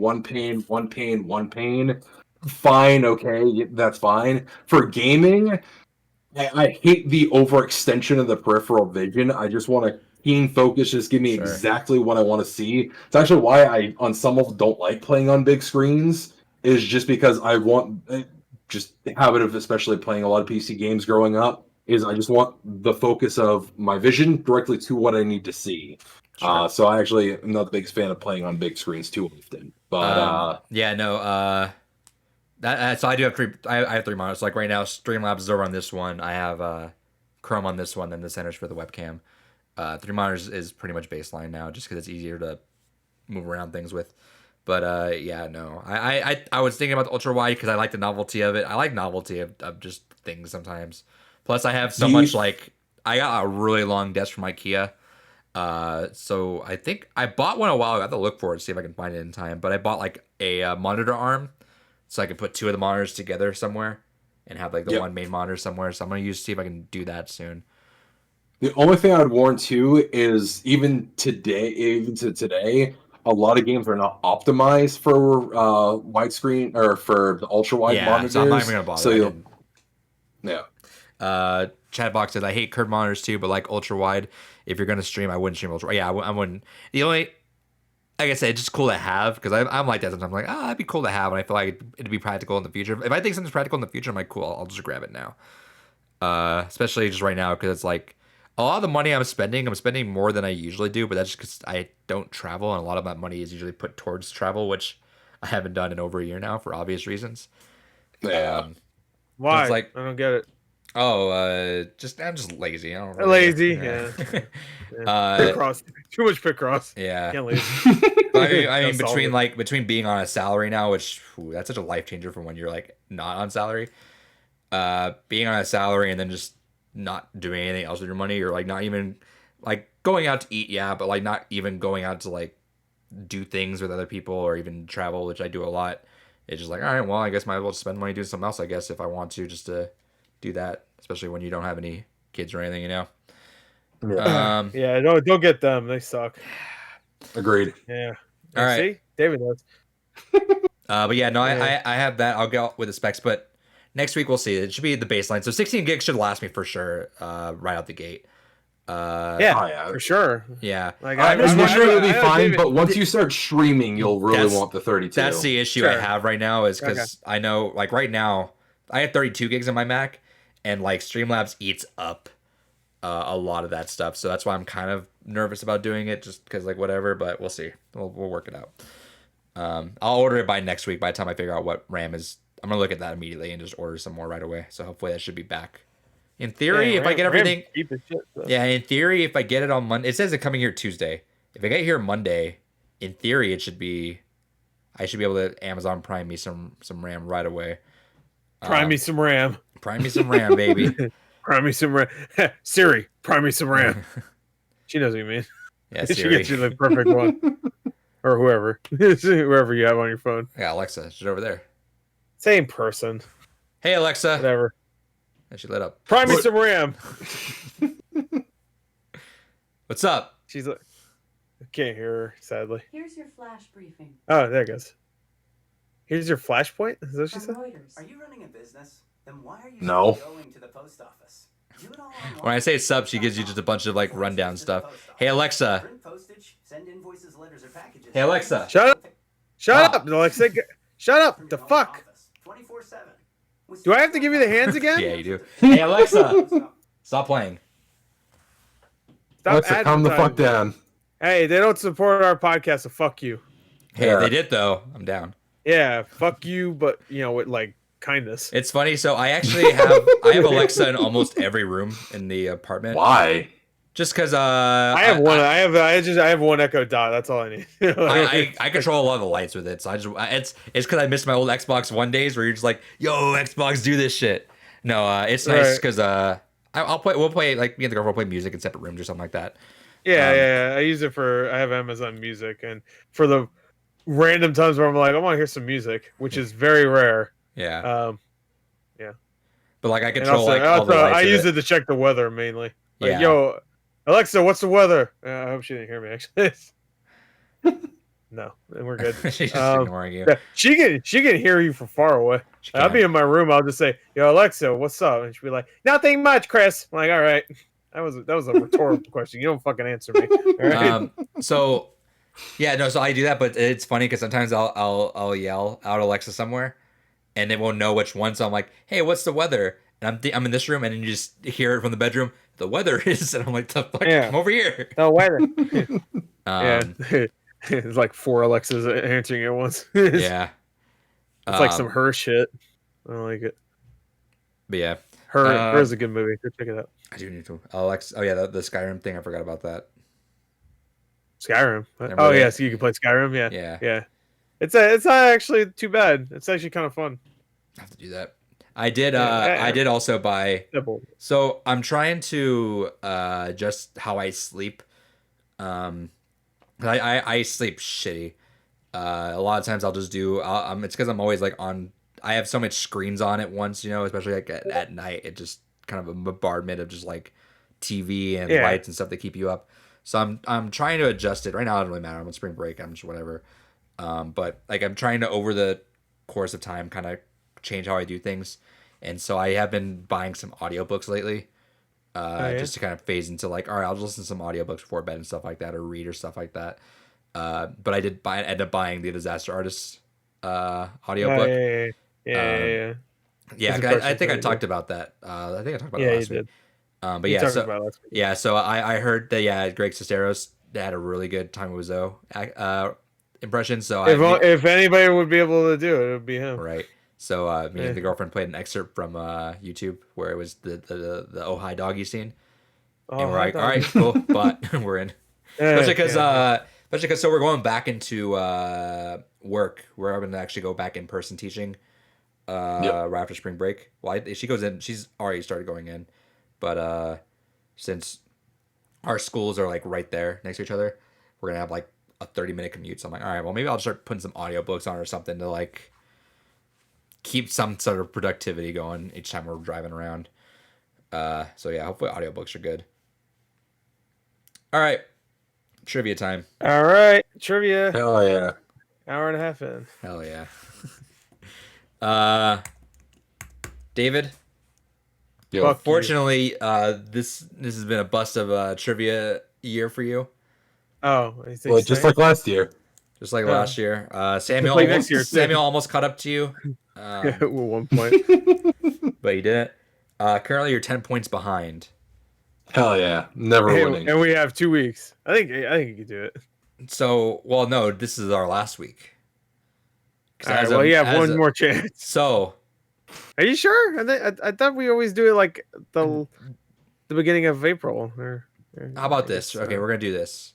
We're gonna. This one's worth 10 points. Well, that's bullshit. What was the whole point of fucking? It's like the Jack attack. No. So I have something here for Gore. I'm gonna propose this to him. I'm gonna propose Jack this to off him. my tag. It's up to Gore. Stupid. No, I won. Fuck this. I never win. I win this time. I have a. Can you name the only thing I win at? No, here's what it is. I have a. Can you name the Chrono Trigger Who Wants to Be a Millionaire? So he's gonna name stuff from Chrono Trigger, and it's like Who Wants to Be a Millionaire style. So there's 15 questions, progressively harder. I love Chrono Trigger, but he's way more. Okay, so I was gonna say, are you willing to let him work up to points to where if he misses a single question, he loses all the points that he has accumulated? Wait, what? That's just for fun. How's that for fun? That's like a whole year's worth of trivia. If he gets one wrong, he loses all of his fucking points. Fuck it, don't matter. I can't win this year, so why not? Let's go for it. Sure. If I win anyway, I don't care. Go ahead. So I'm confused on how this game's gonna work, though. Am I leaving? Or no. It's gonna be it's just a trivia towards David. But okay. I want Gore to stay here for fun. So we'll what's the max amount of points you'd be okay with David winning on this, Gore? 9, obviously. There's 15 questions, is why I ask. But see, that's not fair. I'm sure he knows every. So how character. about this? So the first a whole year, and 15, he wins out of nowhere. There's 15 questions. There's 15 questions. How about the first 5 are worth nothing? He just has to get through the first 5. He has to keep going through the questions until he misses it. Like Who Wants to Be a Millionaire? Where you can stop. No, Who Wants to Be a Millionaire doesn't go on for a whole year though. It's like, yeah, but I win. I fucking won. I'm the winner. I win again. I love how he's so worried, despite the fact that I've proven time and again that when put on the fucking hot light, I immediately blank out and fucking shit my brains. So. Chrono Trigger's characters are so likable that you're gonna fucking nail it. I think. So and it's A, B, C, or D. So I say no matter what, Crystal wins. So all right, so we'll see. We'll do it for fun. All right, just do it, and we'll see. Gore's gonna be at the end. He's like, nah, you know what? That's worth all the points you got. Whatever, because he lost. Yeah. All right. No, I won't do that. All right, let's see. All right. Let's see. Actually, hold on a second. I will. Hey, you know what? All right. How about this? If he gets 10 points, then I will concede and we can have a draw. But if he gets more than that, fuck that. I'm winning, or I'm winning, or there's a draw. There's no way in hell he's beating me. I'll still for a draw. Even though that's the most I'll give. All right. So I repeat that again. I repeat that again. Sorry, I had to pull something up. No, sorry. I don't repeat myself ever. One-time performance only. All right. Fuck it. Never mind. Just skip trivia. Gore win. All right. We're gonna get copyright strike. We're gonna have the who. Regis. Hey, like, comment, subscribe, copyright strike really helps us out. Can you guys hear that, or is it cutting out? Yeah, it's cutting out. Shit. It's out too. Damn it. What's a louder way I could do this? A louder way? I want to play the Wants to Be a Millionaire music behind it. No, just edit it in after. We're gonna get a copyright strike. Yeah, you have to do it in post. Over Who Wants to Be a Millionaire music? I don't know. Probably. There's a 1 hour loop with no ads on it. Yeah, well, that's from Regis. He put it up before he. You know what? Yeah, I'll post. I'll add that in post. Whatever. Yeah, add it in post right here, right now. There you go. Let's play. Right when I snap my finger. Let's play. Shout out to Ricky. That's why we had that one call with. That one call we talked to Ricky. What's his last name? Berwick. Yeah. And now he has U2s of him. Yeah. All right. We knew him before he was popular. Hell yeah. All right. Actually, this might be good. There's only 6 minutes on the clock, David. All right. So let's see. All right. Starting 6 minutes, 15 questions. Let's go. For $100. It's also ABC and D. In what era is Chrono's house? A, 2300 AD, B, 600 AD, C, 1000 AD, or D, 65 million BC? 1000 AD. I thought you said it was going to be name characters. Just can you name? Wait, name would be like people. I thought. Whatever. What is the name of the legendary sword Frog wields? Masamune. All right. That one I would All know. right, for 300. Who is a jet bike racer you face in 2300 AD? Johnny. For Silverhand. 500. Which item fully restores health and magic points? The elixir, the full tonic, the hyper ether, the lapis. Definitely not What's the elixir. exact question again? What item fully restores health and magic points? The elixir, Everything. the full tonic, the hyper ether, or the lapis? Got 5 minutes. Really use items. Full tonic, I say. Lapis? All right, now you lost. No, you go. What was it? Full tonic? I don't know. I could have sworn full tonic was just full You HP mean- heal. Elixir would be just mana. Oh, no, it was not. So congratulations, David. You got 20%. The average score is 47%. Oh no! Well, wait. We just stop. It cuts the quiz once you lose because it's who wants to be a Really? millionaire. The second you lose a question, you're out. Oh, well, I wasn't made clear that we were doing the rules of Who Wants to It's Be a literally Millionaire. said who wants to be a millionaire. Like it's like says. Oh, you didn't 100 say that. You just I started kept playing saying the who fucking wants to be a music. millionaire. I figured you guys. Yeah, because you fucking playing the music. Of course. I thought you wanted to be funny. Oh No, this it's is the actually one. called. Can you name? How the fuck are people know? I can't see a goddamn thing. Now you can. All right, we'll try I again. can't. We'll give David. What, is there a No, thing to watch I right now? lost fair and square. That's fine. No, fuck that. I want to hear more. Start Alright. it up. All right. I want to hear more. God damn it. Fuck that. That was like a limp ass, shitty fucking. You're trivia. worried about David winning. He lost on $500. No, it doesn't matter. I'm not losing. I already made that fucking. I already made that. Well, now you for sure Yeah, did yeah, it. no, Fucking use items in Chrono Trigger. This fucking I don't care. Fucking- yeah, you did, you bitch. Oh, All right, we're There you back go. on it for $500. Which item fully restores health and magic points? The elixir, the full tonic, the hyper ether, or the lapis? it's gotta be the elixir then. Is that your final answer? Yeah. All right, we're good. Let's see. Okay. Who is It leader? really was elixir. I thought elixir usually in our JRPGs is just for. We're losing mana. time. Who is leader of the Reptites? Oh, whatever. A. Ozzy. B. Azalea. C. Azalea. All right. For $2,000, in what dome was Robo built? Protodome. All right, that's incorrect. Oh shit! Really? Maybe let That's me say the Protodome. fucking. Yeah, No, because the whole point is I want to make sure I remember this shit. So I could have sworn it was Protodome All right, let me restart. We get for who? I'm sorry, I didn't hear. for where Robo was built. Robo. I want to hear the choices. See if I Yeah. can get right. all right. Protodome, Ares Dome, Trandome, or Genodome. Is it Genodome? We'll have to try it again. No, it'd be Eris after if that's the case. Then CBCAB. CBCAB. Let me do that again. CBT. All right, so Yeah, Ares push. Dome is your final answer? yeah. That's incorrect as well. Really? I could have sworn because that was. no. All right. Is it I got no Genodome? idea then. Might be Genodome. Let me see. Well, if it's not that, it has to be the last one. We're getting through it. It was Hey. Genodome. There you go. I just guessed honestly. For $4,000, which guru provides you with information in the end of time? Review guru. Melchior. That's incorrect. No, Balthazar. God damn it. I wish it was review guru. All right, never mind. All right, never mind. I'm Fuck, gonna- that's right. Because Melchior Alright. gives you. Melchior's the crafter, so he's the one that's blacksmith. Okay. No, Gaspar. That's right. Gaspar's the one at the fucking end of time. God damn it. All right, so new rule since you've lost already. I gotta read the whole question or all the question answers. No, who cares? The whole point is I'm trying to guess the shit. I don't so- want to have to keep re-entering all these answers. Who cares? It's Gaspar. All right, next one. Yeah. I You're the one who have chose to this. start the whole question over, David. That's why. Hold on. Yeah, It's fine. he has to start the whole quiz over, so he has to refresh No, it. it's not then, fine. then answer all the questions you already answered, so you Yeah. can get to the next question. That's fine. No, it's not fine. That's fine. It's fine. Hey, do a little work. Come on, man. Stop being lazy. God damn. Just pretend it's Pictionary or wherever the fuck you play. Not Pictionary, their game. Picross. Yeah, that one. Murder by Numbers or fuck.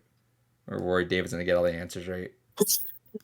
Well, yeah. If we just keep letting him let him say every incorrect one, then say the right one, then eventually he will get everything right. Man, it's guess bar on that one. I do want to hear the questions, though. I didn't know it was gonna be this fucking annoying. Though. Yeah, I thought it was just gonna be a normal fucking whatever quiz site we usually use. It is, but that's the way But they're I doing like, it. Who Wants to Be a Millionaire style? Well, fuck them. Whoever made this is stupid. What this is Nick, what right? is Marie's mother name for $8,000? Is it A. Lean, B. Scala, Lean. C. Aliza, or D. Laura? Yeah, I think it's Lean. Yeah, I remember that. See, I hate this because I actually want to guess but how about you guess and then he reads it? All right, like you guess it and then you read it, and then I'm locked in, and then You guys said what name if did you you guys hear say? if you hear the one that you're like, oh wait, no, that's What name did you guys say? Lean, right? That's Is incorrect. that incorrect? Ah, fuck this. Fuck it.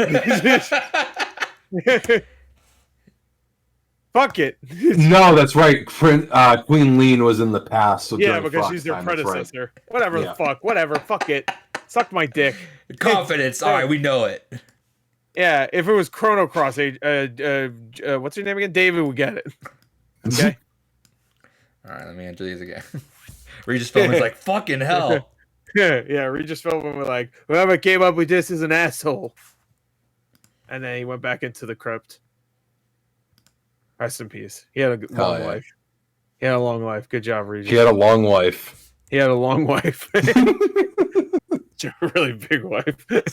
8 feet tall. It was like the girl from Resident Evil 8. Like 9 feet tall. Okay. We could stop. I could. Yeah, we really can. One more try. He's already going through it. You don't want to be frauded out. One more try. All right. Let's see if I can remember everything that you guys had on here. You're gonna get something correct, but fuck it. God damn it. All right. 1,000. It's B there. That's Johnny. It's Elixir. B, D. Gaspar. Yes. TBT. Then it was Eliza. Was it Eliza? No, what was it? I don't know. Or was it Scholar or Laura? I clearly don't remember, so. I clearly don't remember. A, B, D. God damn, I keep getting the fucking wrong one. Does it not tell me? I don't even know if it tells me the actual things at the end either. C. Oh, well. This is the. Good night, sweet brain. All right, let's get done. Let's continue on. Yeah, this is officially the worst trivia we've ever done. I was confident David would just go all the way with it, too.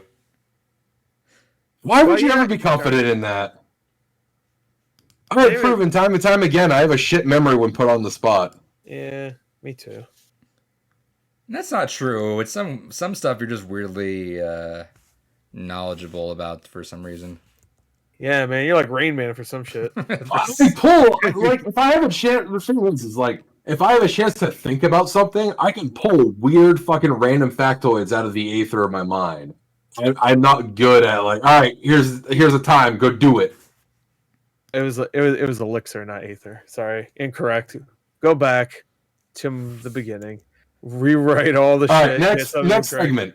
We're moving on. Yeah. Next segment. We're done. I'm just kind of curious as to what was the next one. I don't care. I'm not. We can figure that out after. Let's go. Yeah, why don't you break into the code and see? Do some It was Eliza. All right, here's the next one. How many golems do you battle in a single game? Do you want the questions or do you want? Or... I thought it was gonna be like name 10 characters. I really thought that was because he said name. It's just called Can You Name the Chrono Trigger? Who wants? Yeah, Can You Name Chrono Trigger? I really thought it was just gonna be name 10 characters in it. The possibilities are 3, 7, 5, or 4. I'll say 3. You'd say something. No, 4. I'll say 4. Golems. I don't remember what this enemy is, honestly.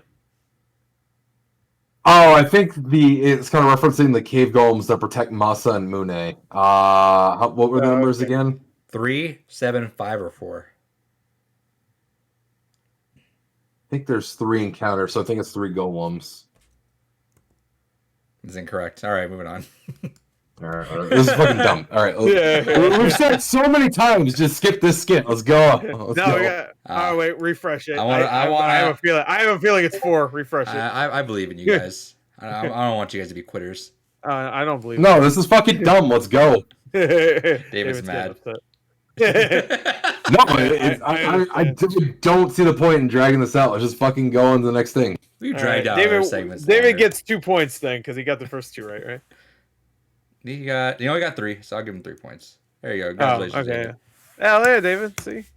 So the final score. You're further ahead from Sam. It's true. So now Samuel has no chance of catching up next week. So yeah, sorry, Samuel, you're forever in 3rd place. Oh, we can have a Sam revenge, and you can name all the Pokemon. I would want to get him on to see if he could do that. Sam Venge. Isn't that what it was before? Yeah, it was. But let's see if he can name them backwards though. So for start, he's got to say the names backwards too. Yeah, he has to say. If he mispronounces them, he's done. He nailed me. Nah, dummy, it's not that. All right. No, dummy. I took a Pokemon course. I think I know. All right. So first on the news is Square-Enix Presents. That showed up earlier today. Watch. Goran had a reaction. Someone didn't like how much I showed on Avengers. Sorry, your game sucks. Whatever.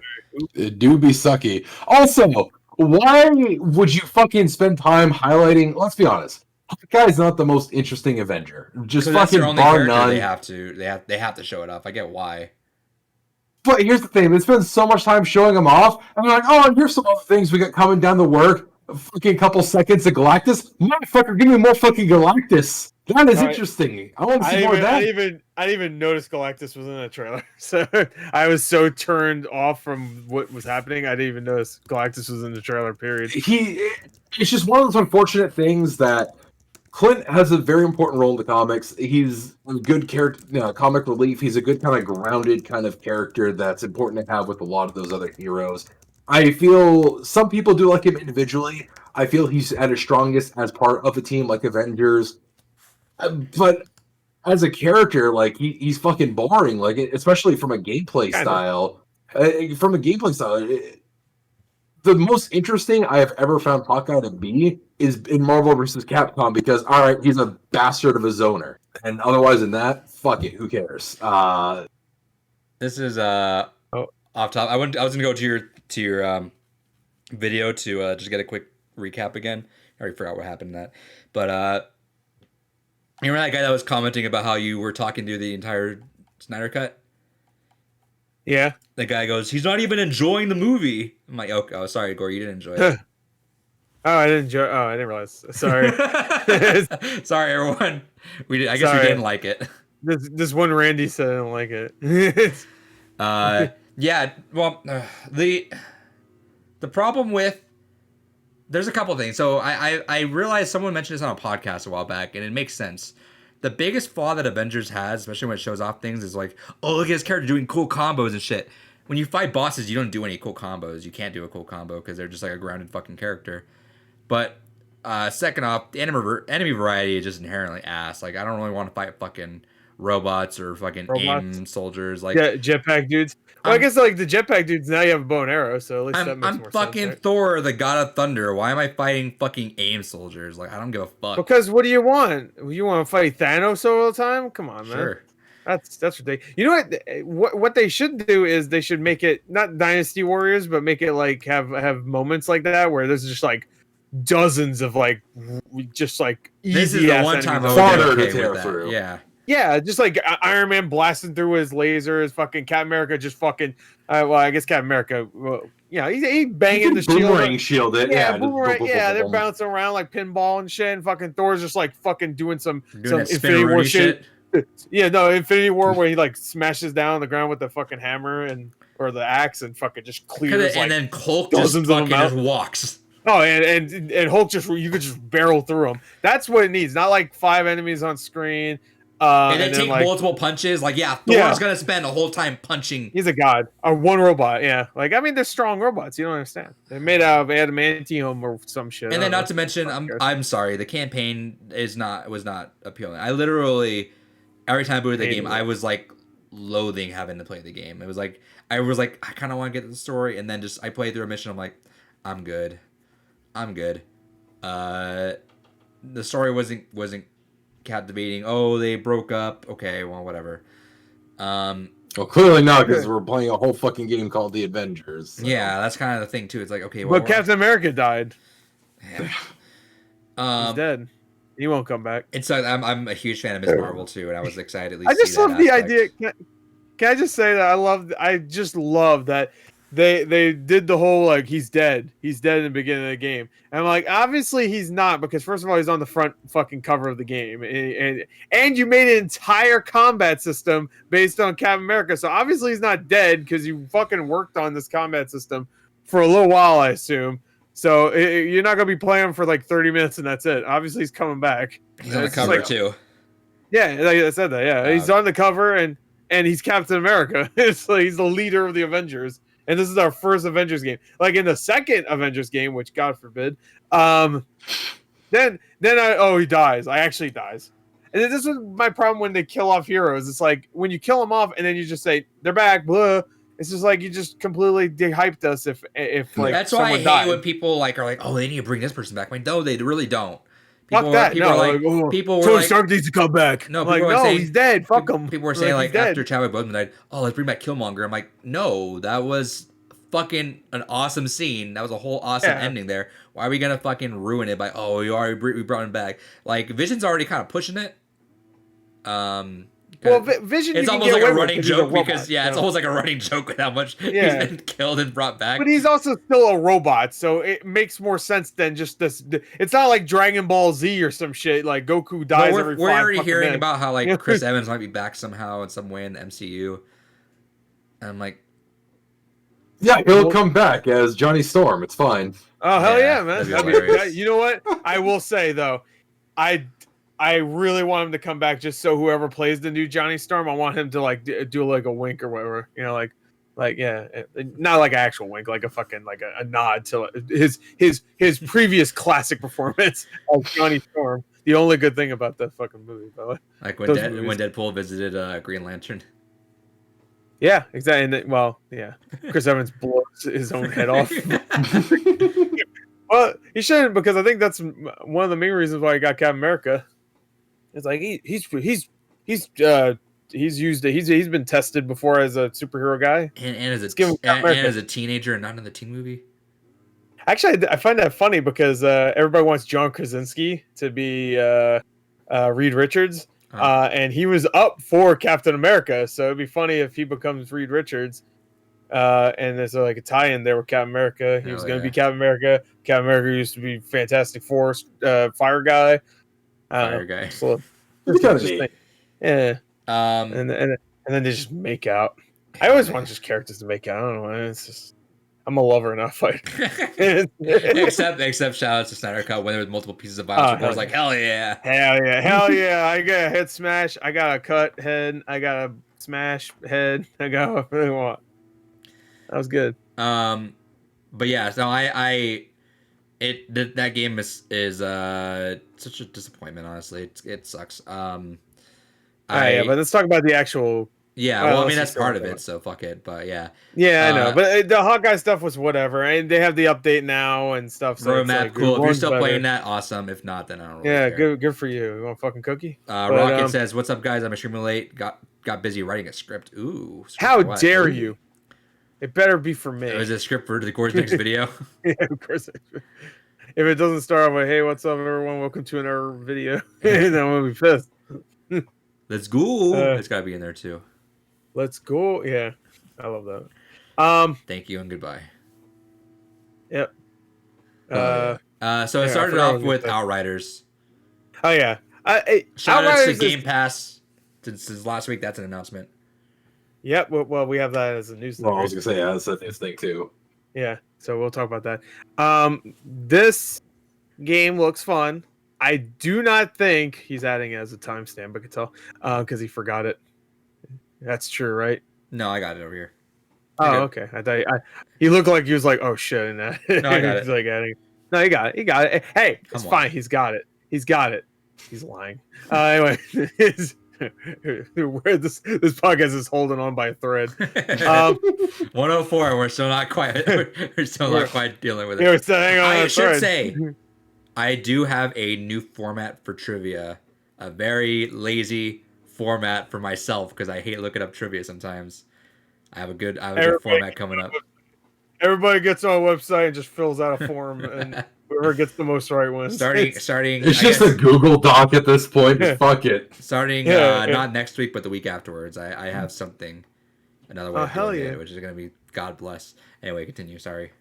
Anyway, so yeah, Outriders is fun. I played the demo, and the demo is very generous. So you can play like the prologue, which is like 30-40 minutes, and then you can play like a few of the side story missions, the side missions, and you can just keep like going back to it and like picking a different class. So you can probably get a good like 7-8 hours of like fun out of that. But it makes sense that they gave you that much because now it's like we mentioned, it's going straight to Game Pass, so at least on Xbox, obviously. But that game was shaping up to actually maybe do well because people were really liking that demo. At least I heard very mixed things. That's weird because I've heard nothing but like good things. People were like really impressed and very satisfied with what they got. So I don't know.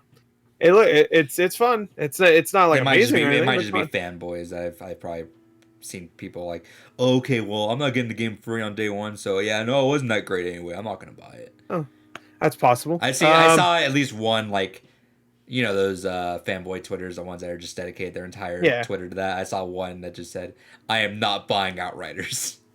Well, yeah, because you have Xbox, I hope. Yeah. She just said that. I mean, I'm certainly all fucking buying it. Hell yeah, Game Pass. Hey, me too, baby, because I got Game Pass. Yeah, I should have said that. Yeah. Yeah, so it looks fun. It was like 8 minutes for stuff that if you played the demo, you didn't need them to explain to you, but I guess it's for the people that didn't even try the demo, I guess. Sure. It was 8 minutes to explain everything you played in the demo and everything you could try right now. It was a fine demo, but I'd rather talk about everything else, which is what's next? The next thing was Lara Croft.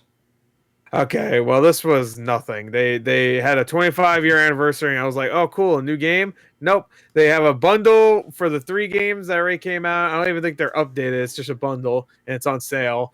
And they mentioned that they have a new movie in the works, of course. They have the anime in the works.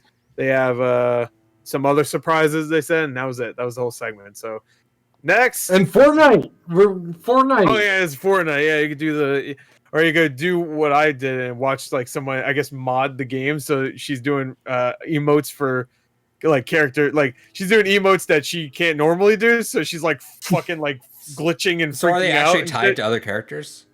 So some of the emotes I think are like some of them that just don't make sense for the other fucking Venom tongue. Yeah, the Venom tongue. That well, no, that's aliens. Yeah, but. Yeah, I guess no. There's a Venom one also, but the aliens one is one. I saw that one on an earlier one, and that one was like coming through their fucking neck or something. Yeah, that's I think both of them actually. That I think is modded. I didn't know you could do that, but and then there's one I watched with Lara Croft. I don't know whose emote is, but she just like folds into herself, and then her arms like do this, and she's just like this. Someone take a picture of her right there. I was like, what the fuck? Do your best do your best recreation of that. It was like that. It's something. And I was like, what the fuck? Monster turned her into. I'd rather see her getting murdered in that first game over and over again than do that. That was gruesome. But yeah, that was it. They didn't fucking say shit. Why'd they even put on that? Like, they put like the like bulletins for what to expect. That was like the second thing, like Tomb Raider 25th anniversary. I was like, cool, what? Nothing. Oh, good. All right. Because hey, now you can get that collection of the games, and everyone's coming to Fortnite, so that's got to get the kids in on that, you know. I did for my friend who got the Master Chief thing on Fortnite. He doesn't have I guess on Series X if you play, you get an extra variant on his armor. So I logged in with his Fortnite account onto my Xbox to get it for him. But looking at the dances for fucking Master Chief are so stupid. It's honestly a sadness. Yeah, it's a great sadness.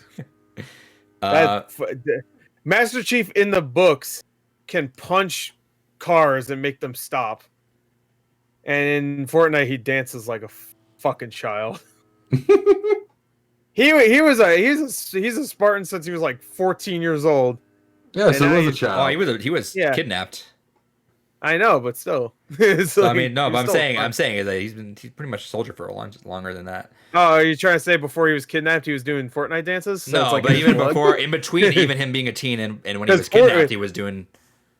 But think about it, Halo is set in the future. Still, Fortnite might be a huge thing in the future. Still, Fortnite 5. Oh, did you see that they made new Master 69 canon? Huh? So there was an Anthony Mackie Xbox commercial, right? Yeah, I didn't see it. And the guy with him is actually the same guy from the Apple store they had in Winter Soldier, was it? Where they had Black Widow and Captain America, like with the hats on, right? Same guy in there, right? Yeah. And so Anthony Mackie and that dude are talking like, he's like, hey, it's been 4 years since I snapped what I play. Oh, we got games on Game Pass. He's like, you want to play? Yeah. All right, my gamer tag is New Master 69. So they made the guy from the Apple store canon into that commercial, and he's New Master. Okay. I was like, all right. Yeah, hell yeah. That's funny. All right. That's funny. Anyway, so after Lara Croft and Fortnite, we got Just Cause Mobile. Yeah, it's whatever. It was they didn't even show gameplay. You know why? It's not good. Shit. Yeah. Doesn't look good. We got David's favorite game of the show, which is like some like Bubble Bobble game with like anime girls. Yeah, your audio cut out. You're not a big Bubble Bobble fan? Bubble Bobble with anime girls. Yeah. Bubble Bobble. No, here's the thing. So Square started talking a lot of their kind of collaboration with Taito, which was kind of neat. I hate that it's all fucking mobile. I will always hate fucking mobile stuff.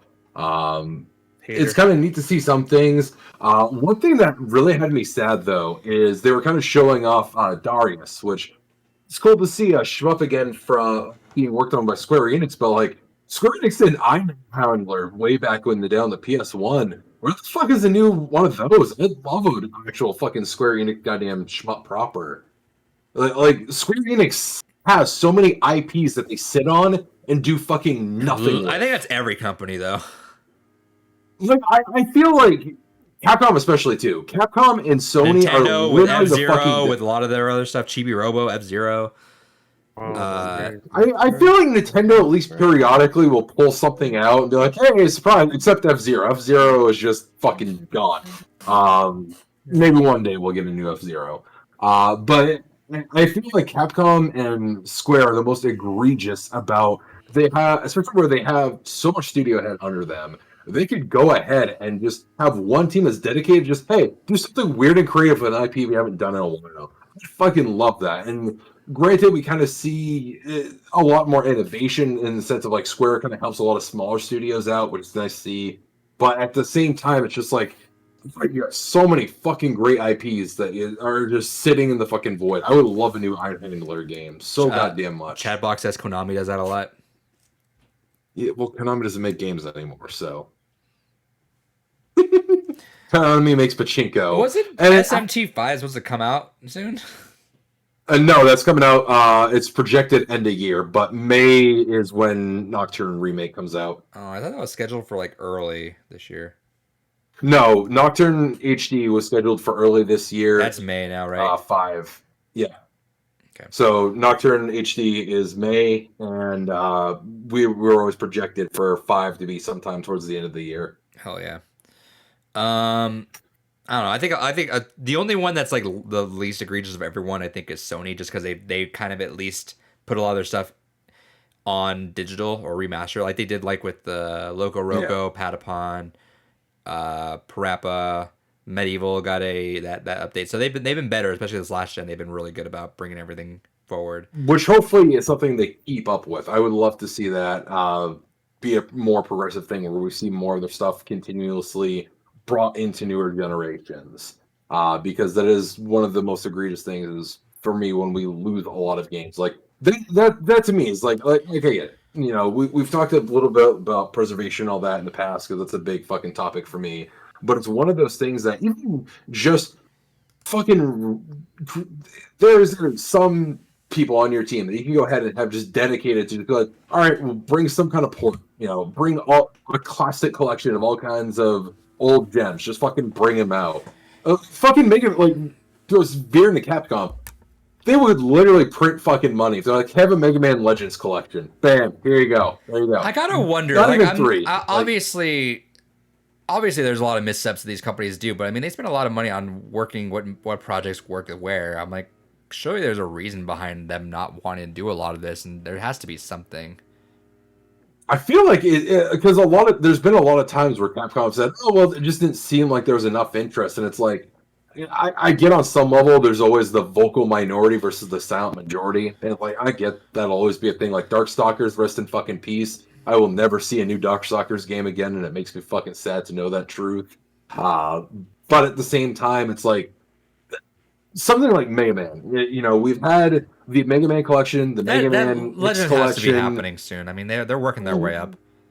Hey, I have to imagine because that is just such a beloved series. Give us Legend 1, 2, and fucking Tron Bond Adventures. You would fucking print money with that goddamn collection. Hell yeah. No, they're making 3, bro. They tried, and then they're like, "Oh, we don't think anyone wants this," and we want it. All right. Well, that was there were mobile games. After that, fuck, I just closed it. I don't know why I closed it. Hell yeah. Good shit, dummy. I think after that was Life was Strange. That's the next big thing, but I think there's probably something else. No, it was Avengers after that. No, Hitman, Sniper Assassin. Yeah, that was mobile, but at least that's interesting because they don't own Hitman anymore, I guess, because IO Interactive took that shit when they left. So they might have kept they mobile rights. I guess they did. I think they kept the Sniper Assassins. That's probably one because Sniper Assassin was already a thing. It was its own game. So they must have, or maybe IO was just like, "Hey, you can have that. We don't give a fuck." And they're like, "All right, well, we'll make some money." Huh? Print us some mobile money. Go for it. Why not? Or maybe they only. I don't know. I have no idea actually. I don't know why it's called Hitman Sniper Assassins too. It's not like it's just called Sniper Assassins, and it is Diana talking. So in the trailer, so that's weird. And then we had Life is Strange. Yes, yeah. Life is Strange. True Colors from someone different. Yeah, well, actually, I didn't realize it's from the guys that did Life is Strange Before the Storm. So they did. Okay, Life is Strange. Good. Yeah. So this made me really feel like I'm probably in the next week or so I'll probably start up Life is Strange again and finally get through that. Same thing with like Walking Dead, man. I really want to get through a lot of those games. I'm still kind of upset at myself that I have 2 more episodes for Walking Dead. That's the two that were delayed. Yeah, that was the reason why it kind of threw me off too, because it took a little while until we got it, and then by the time we got it, I was already doing other things. So yeah, it was already like 4 months after the the second episode. So I don't have to do those, but it looked really good. I like episodic stuff, but I'm glad that this is coming out as a full game in September, just a straight up full game. And it's episodic as well if you want to pace it out. Yeah, you can break it out. So it has I guess just like moments where it's like episode chapter 1 select or something like that. It's like missions, I guess. Really, yeah. It also looks like the gameplay. First of all, the graphics look better. They look like an evolution from even Life is Strange 2. Life is Strange 2 has a different art style. Well, no, it has the same art style, but it has like it looks more polished than the first game, and it looks even more polished than the second game. This third game, it looks even a little bit different with some of the character models. Mm-hmm. From what I've seen of 2, I haven't played 2, but I've seen a lot of gameplay for it. I think I've seen every trailer for it, which is weird because every episode, like obviously they spoiled the last episode, so I don't remember anything about it. But I swear I've seen like whenever Square Enix would show like Life is Strange at an event, it would always be for the next episode, and I'd be like, oh yeah, episode seems interesting. I don't know what the fuck is happening, but it's sure. But yeah, no, this looks good. This looks good. You got a new character, still a power though. This one, she like can see people's emotions and kind of like know what they're thinking in that emotion. Psychic. But it also has it has like a side effect where she actually starts feeling those emotions. So I'm assuming there's more to her power. So when you're around Gore, you're just constantly horny. Yeah, hell yeah, bro. Want to fuck Henry Cavill? But who doesn't, honestly? But did you see him build that PC? My God. Oh, Jesus Christ. I'd pay him the amount I'm paying for this this computer just to watch him build his own PC. Do it. Anyway, no, I need a PC. And also, I don't think you'd accept that. But yeah, no, it looks good. It looks good, and I'm glad it's just a full-on game, because Life is Strange 2 kind of turned me off of that, because at that point I was kind of done with episodic things. I like episodic, but at that point I was like, all right, I play one episode and I have to wait 3 months, and then I know what's gonna happen. I play first episode, I kind of forget what happens, and then I forget that episode 2 even came out, and then I'm just like, eh. I think now especially now with how much stuff we just constantly have to do. It was easier back when Walking Dead season 1 first happened, because like that was kind of an event, and there wasn't that much around. So many other ones, and that one was like immediately like captivating. Like I want to protect this little girl. Yeah, and you had to play it to like be in the talk, because the next morning everyone's spoiling the shit out of it to know what's going on. Life is Strange is a little different. I can see why you play the first episode and then not continue, because if I remember, the first episode has a cliffhanger, but it's not like oh my, I need to fucking play the next episode, bro. Yeah. There's certain episodes that are like that in Life is Strange. Yeah, but it just. I will tell you that it's pretty. It gets pretty rough. Oh, I know. Emotionally. So I'm probably gonna do that soon. It's not 100% fun. David, you have anything to say about that?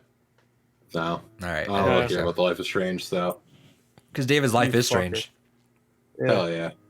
Life is last thing David does want to talk about is Project Athia, which is now called Forspoken. I don't like that. Oh yeah, that actually does look really interesting. It does. I didn't know the actress, because it said Ella something actor. I was like, I've seen her before, but she was in that last shitty ass Charlie's Angels movies. That's where I've seen her. So just shout outs to her. She was in that Charlie's Angels movie. But yeah, no, it looks interesting. I thought it was gonna be when they showed it last year. I thought it was gonna be like just like Final Fantasy like world, and your characters from that world too, and you're just like have powers. But it seems like you're actually someone that's in the modern times that gets sucked into this world. Because she's like, what the fuck was that? A fucking dragon? Like Monster Hunter. Yeah, the movie, not the game. But no, we're getting kind of like a video game isekai, which is kind of neat. And it looks like a lot of powers are going to be around like parkour and what the fuck you call it? Isekai is the kind of the Western equivalent of the term would be like portal fantasy. It's all about getting stuck porn into fantasy. Portal fantasy. Isn't porn already a fantasy? Come on. Hell yeah. Anyways, so it's kind of neat. It looks like a lot of the powers are going to be around like geomancy, which is really cool to see. It'll be neat to see how much you can actually play around with that. But yeah, it looks like a really neat premise. I'm fucking down. Is it just me, or does it seem like a lot of games coming out that have this kind of like really fast movement kind of parkour? Like, yeah, that Pathless. You had, what was that one game during the PlayStation thing that happened? Solar Ash. Like Solar Ash, where you're like really going. This one's like you're fucking like you're fucking going. You're like, doing that. Hey, I like that Saitama run. Yeah. Oh yeah. Oh no, he has his hands there. Yeah. There was a really good live action version where they does exactly that. Those guys. Yeah, he did a good job. Shoutouts to anyway, what was it called again? It was what's Triangle Strategy? No. I keep thinking what's the I want channel? that so bad. What's the channel that does that? Oh, Reanime. Yeah, there you go. Shouts to them. They do some good stuff. Shout outs. I don't watch all this stuff because most of their stuff is Naruto. So I'm just like, I don't know. I don't know what this is. I watched the first 100 episodes, and I can assure you I probably won't remember any of it. So anyway. I watched the first 100 episodes of Naruto. That means I watched the first like maybe 2% of it. So. Yeah. Forspoken. It looks cool. Coming out next year. I don't like the name. Yeah, I really don't like. I did mine at first. It's kind of like Forspoken. Like Forspoken, I keep thinking it sounds like the subtitle of the game, not the actual name of the game. I said it sounds like Elder Scrolls, both Forspoken or the fucking. I don't know. Obviously, it wouldn't be Elder Scrolls. But that's just like, God fucking damn it, they took it from us. God damn it! Yeah, the next one's gonna be Forspoken. They can say Buzzspoken. There you go. That's a good one. But they always name themselves after their lands, so wherever place it takes place. David, what else you gotta say about that? Yeah, it just looks cool. Hell yeah. It looks good. I wish they showed a little more.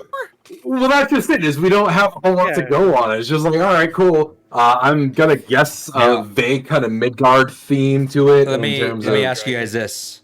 Since I that's like coming out, the monsters and stuff in it. Like Since- the dragon looked dope. that's coming out this next year. Is Final Yeah. Fantasy 16 16. coming out this year? Supposedly, I think that was the rumor, right? That it is coming out this year. That is the rumor because this game's going to be 2022. Hey, do we have a bullshit? Do we have a bullshit segment? And what do you No. want? Because there is a rumor about Starfield coming out this year with a reveal during the summer, which would fit. That's a Bethesda thing. That is a very Bethesda thing to reveal their game. Like We'll talk about that at the very end. 3 or Then. 4 months. All right, we'll talk about it. Because maybe load up an article if you want to read it real quick. Because I scanned it. I'm pretty sure it was David, you're on it. He doesn't need to. What am I on? Look up Starfield this year. All right. Next up, because I don't know if David cares or not, is the PSVR 2 controllers got shown off. Yeah, I don't care at all. I kind of you care. just It looks like what you would expect from a VR controller now. It has like the weird The Oculus with the ring. design. Yeah. I think it's a good idea because if they did PS Move again, I'd be like, what the fuck, bro? Like, Yeah, you get rid come of on. those. I am excited for that because I want them to announce that. Honestly, I could do with no wire. Obviously, I don't think they're gonna do that. I don't it's a think single they're wire. gonna do They that. said. Oh, they are all right. That's fine. One wire's fine because the fucking big ass heavy wire, Dude, and then, especially after you play the Oculus for the first time, you're like, I never want to do that again. What I want them to confirm, I'm not sure if they did or maybe they already did, that it will have backwards compatibility. I'm sure that will, but I want all those games to look better and play better, like way better. Yeah, with which I'm sure they will. I want them to confirm it though, because there's some games where I'm just like, it's so fucking blurry, and that's mainly because of the VR headset. But like, you could tell, like even they turned down the graphics when this game I know would play amazingly on a PC and look really good. I kind of don't even want to bother putting in the PSVR anymore because I'm like, I feel like I've just been so spoiled by Oculus now.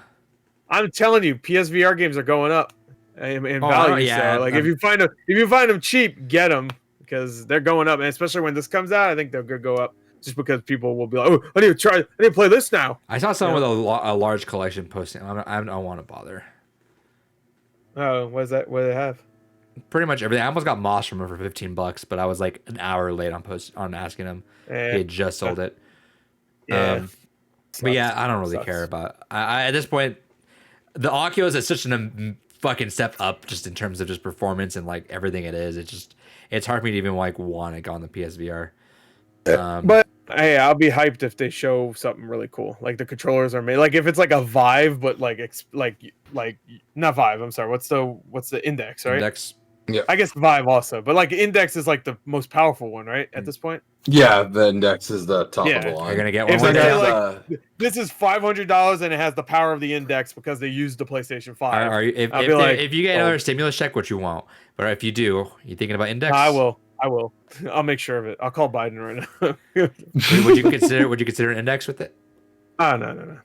I'd I'd rather just use my Oculus because you can do that. Just have the wire. Are you gonna play Half-Life now? Maybe we'll see. Because the computer I'm getting is VR ready. That's one of the things that says VR ready. I'm like, it fucking better be. Yeah, I'll play VR either way. I can't wait to play just so many weird porn games. I'm gonna make a channel for it. More the porn god. It's just heads up. Also, as a quick aside, while You can imagine what I'm doing here. Yeah. Just slapping his face. No, slapping the balls. Yes, I'm the I posted an article talking about the Starfield thing. I guess it's from a trusted leaker. So that's in the chat. Also, I can't go to the general. What's the URL from it? I'll bullshit.com. Bullshit.com. It's from VG247. All right. Oh yeah, 24/7. All right, and what were you saying? And I also secured the domain for Games Gone By, so you can stop harassing me about that. Hey man, you told me like a week ago. I'm just. I'm sorry. I'm dealing with the fucking fiance of the broken ankle. I told you and shit. I could have bought it. You said no, don't worry about it. Yeah, but I get a discount because I already own another domain. So Adrian, he's dealing with a fiance. Okay, fuck off. Yeah, he just said that. You don't think I didn't hear it? I hear everything. See, I can mispronounce things, but if you do it, fuck you. How dare you? Let's see. Didn't hear that, did you? Fuck you. No, I didn't hear what you say. Exactly. Fuck you. What kind of shit is spewing out of your hole? All of it. Someone got really upset the last. Oh yeah, what's up? We got a raid. What's up, man? Hell yeah. Hell yeah. Just game me. What's I up? appreciate ya. All right, let's just say some really fucked up stuff now. Just offend everybody. PSVR is the best VR out there. That's gross. True. That's true because you can get it for like $100 now. The someone got really upset at the last podcast because they didn't like how you guys were in. Well, I mean, I guess we all kind of opened it up, but how I forget who one of us was like adamant that some Bethesda games would still be on PlayStation. I forget which ones. I said that there's no way that Elder Scrolls isn't going to still be on PlayStation. I think I said that too. I think Starfield was something that someone brought up too. I think I said Fallout. I could see more than Elder Scrolls. Elder Scrolls is their bread and butter. I feel like. And I could see that. Who gives a shit? Honestly, I don't give a fuck. So you know what? Have them on anything. Starfield, I see being multiplat just because it's been in development this whole fucking time. There's no way it's not gonna release multiplat. So. It doesn't matter. I have all the consoles. I have everything. I don't fucking care. I'll play it on whatever. I don't care. But release it on anything, fucker. I don't give a shit. Fuck your console and fuck you. Anyway, there you go. So yeah, someone got really mad at that, but I'm like, anyway, hey everybody that came in here through the raid. Someone got really mad at that, but I'm like. Even so, I think that the whole thing was that we understood that if there was a pre-existing contract, that's the point. What are we getting mad about? Fuck them. Yeah, what the fuck? Even is you. No, I'm saying is that we still send us an email. No, fuck them. Ryan, send us an email. BRP@BlueReviews.com. Fuck you. Yeah. Send us an email. I want to hear your full thoughts. Come here and fucking look me in the eyes and say that to my head, okay? I want to I'm fucking. No, we're just kidding. We're just kidding. The whole. I don't know. I think the whole thing is obviously if there's pre-existing marketing, then yeah. But all right. Well, all right. I you know what? I need to see this comment. Was it on yours? I think it's on mine. Yeah, because I didn't see it. I was. Yeah, no, it was mine. All right. Why don't we take time to shit on this listener? Really quick. Yeah. You want to read that? Yeah, Just Game Me says, listen, the greatest console of all time is the Nintendo GameCube. My favorite games, NBA Street, NFL Street, FIFA Street, and Def Jam Vendetta and Fight for New York. Hey, we did a Games Gone By for Fight for New York. If you're new to the stream, Just Game Me, go check out our archives or check out the audio podcast. Link should be kind of cycling through here in a bit. But we will once a month go through, play a lot of games as a book club kind of thing, and we did a whole episode dedicated to Fight for New York. Great game. And I did. Also, and it's funny. Like last week, I literally picked up both FIFA Street and Vendetta. So good list right there. Hell yeah. Also, we're talking about GameCube. I showed this off early in the podcast. Showed again where you're kind of here. I went ahead and picked up a GC loader. So be able to go ahead and play, it's an optical drive emulator for GameCube. It's currently out of stock, but I would highly recommend if you want to preserve your collection long term. Great fucking option. I might have to do that. I kind of want to just plug the Elgato straight, or not the Elgato, I guess the Eon into the Elgato. Let me know if you see a sale on the M Classic though, because I will just ring it through there as well. Yeah, definitely. They dropped it does make such a difference with that. Because they dropped like $70-$80 sometimes, so I'll do that for sure when I see it. He goes, I've been watching since Blake was on here. Shout out to Blake. Oh yeah. It was his birthday a couple days ago. Happy birthday, man. Happy birthday. He's not here, but happy birthday. And he says, I got a Nintendo GameCube, Xbox One, 2 Xbox originals, a PS3, and a PS4. It's good little starter collection. Oh yeah, that's a good collection. He says, or the comment said, seeing as you're struggling to grasp a simple concept, contracted games will be honored. MMO games like Elder Scrolls Online and Fallout 76 will be multiplat. Everything from Starfield to Elder Scrolls 6 to Doom and New Fallout are now owned by Microsoft, so you don't have to put them on any other platform that is non-Game Pass. It's quite straightforward. Clearly, you lack the brain power to understand that simple fact. God. Oh, so this was a fucking dumbass troll. Who gives a shit? Why are we wasting our time on this? Yeah. Well, I thought this was someone that actually had like a coherent thought. Fuck that. Yeah. Well, Well, this is the thing. Like when you upset somebody that knows something, then they want to fucking tell you in their own smart way that they're smarter than you by knowing this fact more than you know it. So it's just like, oh, let me show this guy like how smart I am because like fucking, of course everything's gonna be exclusive except shitty games. Like those shitty games go PS5. Well, fuck it. The problem is with that comment, and I just he never responded back. Is I just said, well, yeah, that's assuming those games aren't pre-existing contracts. So I would assume that yeah, exactly. He doesn't. Does he know all the fucking contracts that may have been going on in the background? Yeah, I know. Like Starfield might be PS5 exclusive. We don't fucking know yet. Hey, for all we know, that was Phil Spencer that posted that comment. So I mean, Yeah, it was retro nerd using a Johnny Silverhand fucking picture. Yeah, I looked at you. I'm calling you out. Fuck you.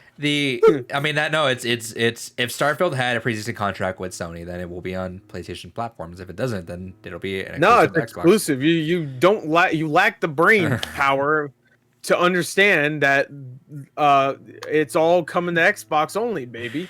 well, because that's the dumbest thing. Because here's the thing, fucking. There's a reason why Minecraft anything will continue to be multi-plat. It fucking prints money. Elder Scrolls, especially after fucking Skyrim, prints fucking money. There's no way that guess isn't who's making multi-plat. that? Guess who's making that? Microsoft, if they put it on fucking PS5. Like, I mean, obviously Sony will Look, make we already it. have a Sony game on fucking Xbox. You know, they brought MLB The Show. You can buy an Xbox game that says PlayStation Studio on it. Yeah, but what I'd say about Minecraft is seeing as it was already on those other platforms, I don't see a reason why it's the same game. I don't see why they wouldn't just like be okay with it being on other platforms still. Yeah, no, I understand that. That's what that guy brings up in his own little douche way. When he says Fallout 76 and Elder Scrolls Online, those are the two that'll be multi-platform because they've already been out, and also who gives a shit about them? Like fucking whatever. You can get those for a quarter at the game store, each, but actually together as a bundle. Sure, but I could totally see. I mean, it's possible that Elder Scrolls stays or goes exclusive. I could see that 100%. I don't fucking care.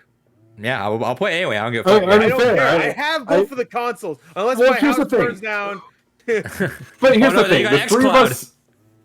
Well, there you go. But see, that's the thing: is the three of us are in a unique position in that we're not the average gamer. You know, most people they have one console, maybe a second, or they have a console and a PC. Not everyone's like us, where it's like, fuck it, we buy everything. What does it matter? The average gamer buys NBA once a year, and then Call of Duty once a year. Yeah. So, and maybe they'll buy like Spider-Man. So people were going hitting Microsoft with the I thought you guys said exclusives suck. The and I'm not even like sure. I do think that I'm not hyped about exclusives. I'm not sure. And I agree. I think everyone should play everything. I think it's fucking hilarious when people get upset about it. But I will say, I think that my stances on this is though Microsoft makes it exclusive, they have for Microsoft's like I mean they still need to make money, right? They have to like still at the end of the day they need for their still betterment of their company. The thing that they're trying to do is that they want to keep it open on platforms. So you're looking at it's on PC, it's on Xbox, and they have 3 different consoles to buy. They still have Xbox One, Series S, Series X, whatever way, and plus xCloud. the xCloud. Yeah. So that's the most flexible a platform can be and without Switch. it straight up just being, and Switch. And Switch, it's coming. Without it just being like, okay, well, they're third party. Like they still have plenty of options. Whereas Nintendo, you're not getting anything anywhere else. Sony, PS Now, but I mean, we know how iffy that could be sometimes. So it is. And even then, it seems like they ignore it because, and that's another story we'll get to. But I mean, they just seem more happy to just give you shit at this point. Sure. Fuck it. Yeah. Anyway, just Gamey has a couple of things in chat. He says, "Don't hate me, but I never liked the Game Boy. It's all about the original PSP. The only reason why I say that is because the ultimate game I played was SmackDown vs. Raw 2017." Oh, 20. I think 2007 is what he meant. But yeah, that one was actually great. 2006. I used to play outside. It has the general manager mode. I fucking hell yeah. Hell yeah, get 5-star matches, and then you have to restart because at that point it's too easy. But I love general manager mode's so good. The loading times suck though. The loading time sucks, and what it was kind of neat that you could move your character between the PS2 version and the PSP version. Cool. But the creative character had like less creation slots you could use on the PSP, which kind of sucked. But I'll agree. Like I like my Game Boy Advance. I still have a lot of fond memories of it, but honestly, like my PSP is still my favorite handheld platforms. I was a big, it was one of the few consoles I got day one, and I still hold to that. It was a great fucking console. I gotta say no, even though I would put it in my top 5 maybe. The only reason why is because first of all, my first PSP broke 6 months in. The nub broke, so it was just like, all right, well, I can't play like most shit now. And also I just having that second nub not be there is just like, but playing Ghost in the Shell standalone complex and Coded Arms. And let me tell you guys this. I forgot to tell you guys about this. Well, first off, let me tangent for a little bit. I just realized the most expensive thing I own is nothing video game wise. Apparently, one of the records. My apartment. Technically, the most expensive thing I own is not video gaming. Well, collectible wise. It's a record I bought back in 2018 for $30. That's apparently people are selling like new used copies for $650, and I have mine sealed still. And I was like, "Whoa!" I almost opened that the other day. Is there vinyl grading services? Fuck it. I don't know. I'm like, someone on Reddit was offering to trade a like new copy of that album for a brand new copy of the Your Name vinyl, which is super fucking rare as well. And I was kind of considering that too because I'm like, I feel like this album's gonna get repressed one day. What's the album? The one I have is Awake by Illenium. It's an EDM artist who and Your Name the movie Your Name? Yeah. It was a really weird trade, but the Your Name one is like $500. You should. Oh no. So I'm taking a value loss. So if I did trade it, I'd probably just ask for like extra $100 or $200. Dude, you might as well sell it, then buy it from that guy for $500 or someone else for $500, and then keep the rest of the money you fucking made. Yeah, why would you trade it? I'm not trading it because first off, I'm not trading it with anyone. I'm like I require a middleman. That has like a long standing like history. I'm like, all right, I'll pay extra money to send it off to this guy who has like however many trades he has in his life or something, and I'll do that. But I'm not gonna. Trades are so fucking like. I don't know. Can you grade vinyls? I don't know, but I thought I saw that posting where someone's like, hey, because I've been on a fucking huge record buying spree, but someone was like, yeah, that's my holy grail. And I was like, holy grail, uh-oh. And I literally like 2 days prior almost opened that up because I'm just like ripping some records. I'm like, all right, let's listen to this one. Almost did. I was like that close. I was like, I'll listen another night. And then looked at it, and it's like a new. Like there has not been a brand new copy of that thing sold in probably a year or two. And you can put any price on it, honestly. I can actually. It's $650. If it hasn't sold in years, then there's no. Well, no, yeah, for a brand new. There's almost no limit. Like new is selling for like $600 right now. Like new.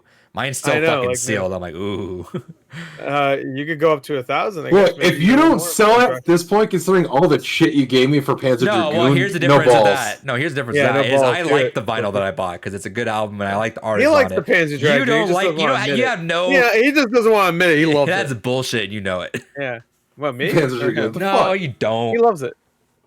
He loves I said no. In the franchise. And someone go back. No, I said exactly. I was like, "What's your history there?" I don't really care about it. Your audio's cutting out again. See, I said, "What's your why's fucking your audio cut out all the time?" Is that a thing for this fucking microphone I just bought? I don't know. No, it's only been doing that recently. I think it's just because my Mac is just not. No, it's been doing that for a little while. I feel like I don't know. We'll have to see. But anyway, it might be just Discord being shitty. I'm not a fan. I think I asked you, and you were like, "Yeah, I'm not real interested in it." I'm like, then fucking sell it. I think I said verbatim, if you really care about it, I get that you No, I said I probably wouldn't get around to playing it anytime soon because I don't want to risk messing with the disc. But now I have my ODE and my Saturn, so I'm going to play it a shit ton. Wait, it's sealed, right? No, it's not sealed. Oh, I thought it was.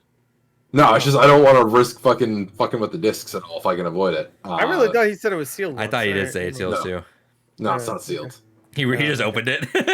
Yeah, he's just open. That's why. Yeah. No, it's in very pristine condition, but it's not sealed. And that's like what, $800 game? It goes for a little over $1,000. The last I looked. Okay. I was gonna say something else. I forgot how I got on this. It's fine. Apparently, one of us looks like Captain America. I don't know how you're defining the third camera. But... No, I think it's because he has the shield in the background. Oh, gotcha. Yeah. What the fuck was I gonna say? What was my tangent? Which, by the way, that's very disrespectful. It's just on the ground. Come on, man.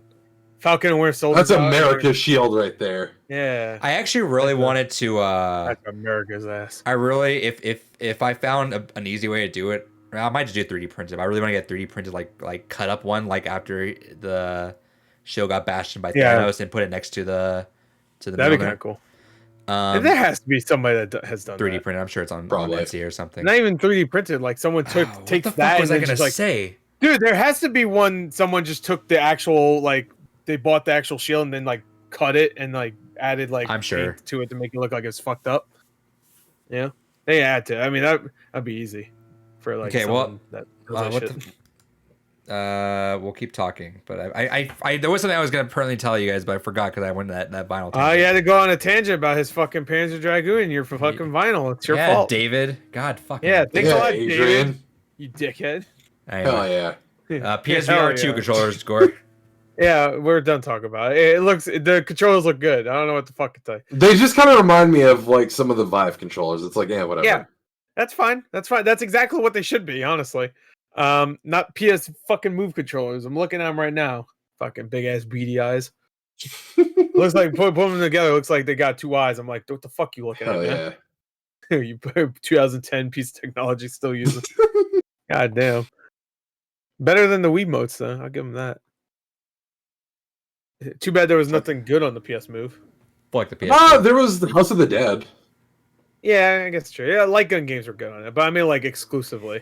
I guess that was exclusive, but I mean, wasn't made. You haven't. I know you haven't. But are you considering starting State Center sometime soon? I mean, I already started it. I already beat it. Did you? No. I lied to you. How does that feel? Let's say I feel like you never talked about it. You trust me, and I lied to you. How's that feel? No, I did try. I did start it though. Back in October, whenever it came out on Oculus Rift. Nope, the other one, Quest. I bought it. That was one of the most annoying buying experiences, by the way, because for some reason, for about 3 days, it wouldn't let you buy it. At least for me, it wouldn't let me. And I just kept trying to buy. Oh, he remembers. All right, go ahead. So I walked into the game shop to pick up and there he was, Dragon Rick Quest. Grimes. I'm trying not to forget because all the cuts from my fucking brain. Let's talk about something. So my favorite trades whenever I worked there were always from the people the random couple we had a box of games in the fucking attic and they just have some fucking, you're like, holy shit. Yeah. I was like, all right, they had a giant ass stack of PS1 games. Symphony of the Night was there. Fucking Tactics Ogre was there. I almost bought that. I was that close to buying it. Oh, that would be good. But I have a loose copy of that, but yeah, it was a complete copy too. But they had a copy, and this broke my heart because I really wanted to get it, but they couldn't do it. Was a complete copy of Ghost in the Shell. Oh, okay. But the problem with it was the disc. It had a crack on the little so it wasn't on the data. It was not on the data. I almost want to say that does affect it in some way, doesn't it? No, if it's in the inner circle, there's on the no inner data circle. written there. Yeah, but it doesn't spread though. Especially when it's spinning in there, it has a chance of spreading until it gets. It's a possibility. Yeah. Yes, I mean, you're not the gonna other play it, so the other concern is a lot of PlayStation's copy protection comes in the wave pattern of the disc.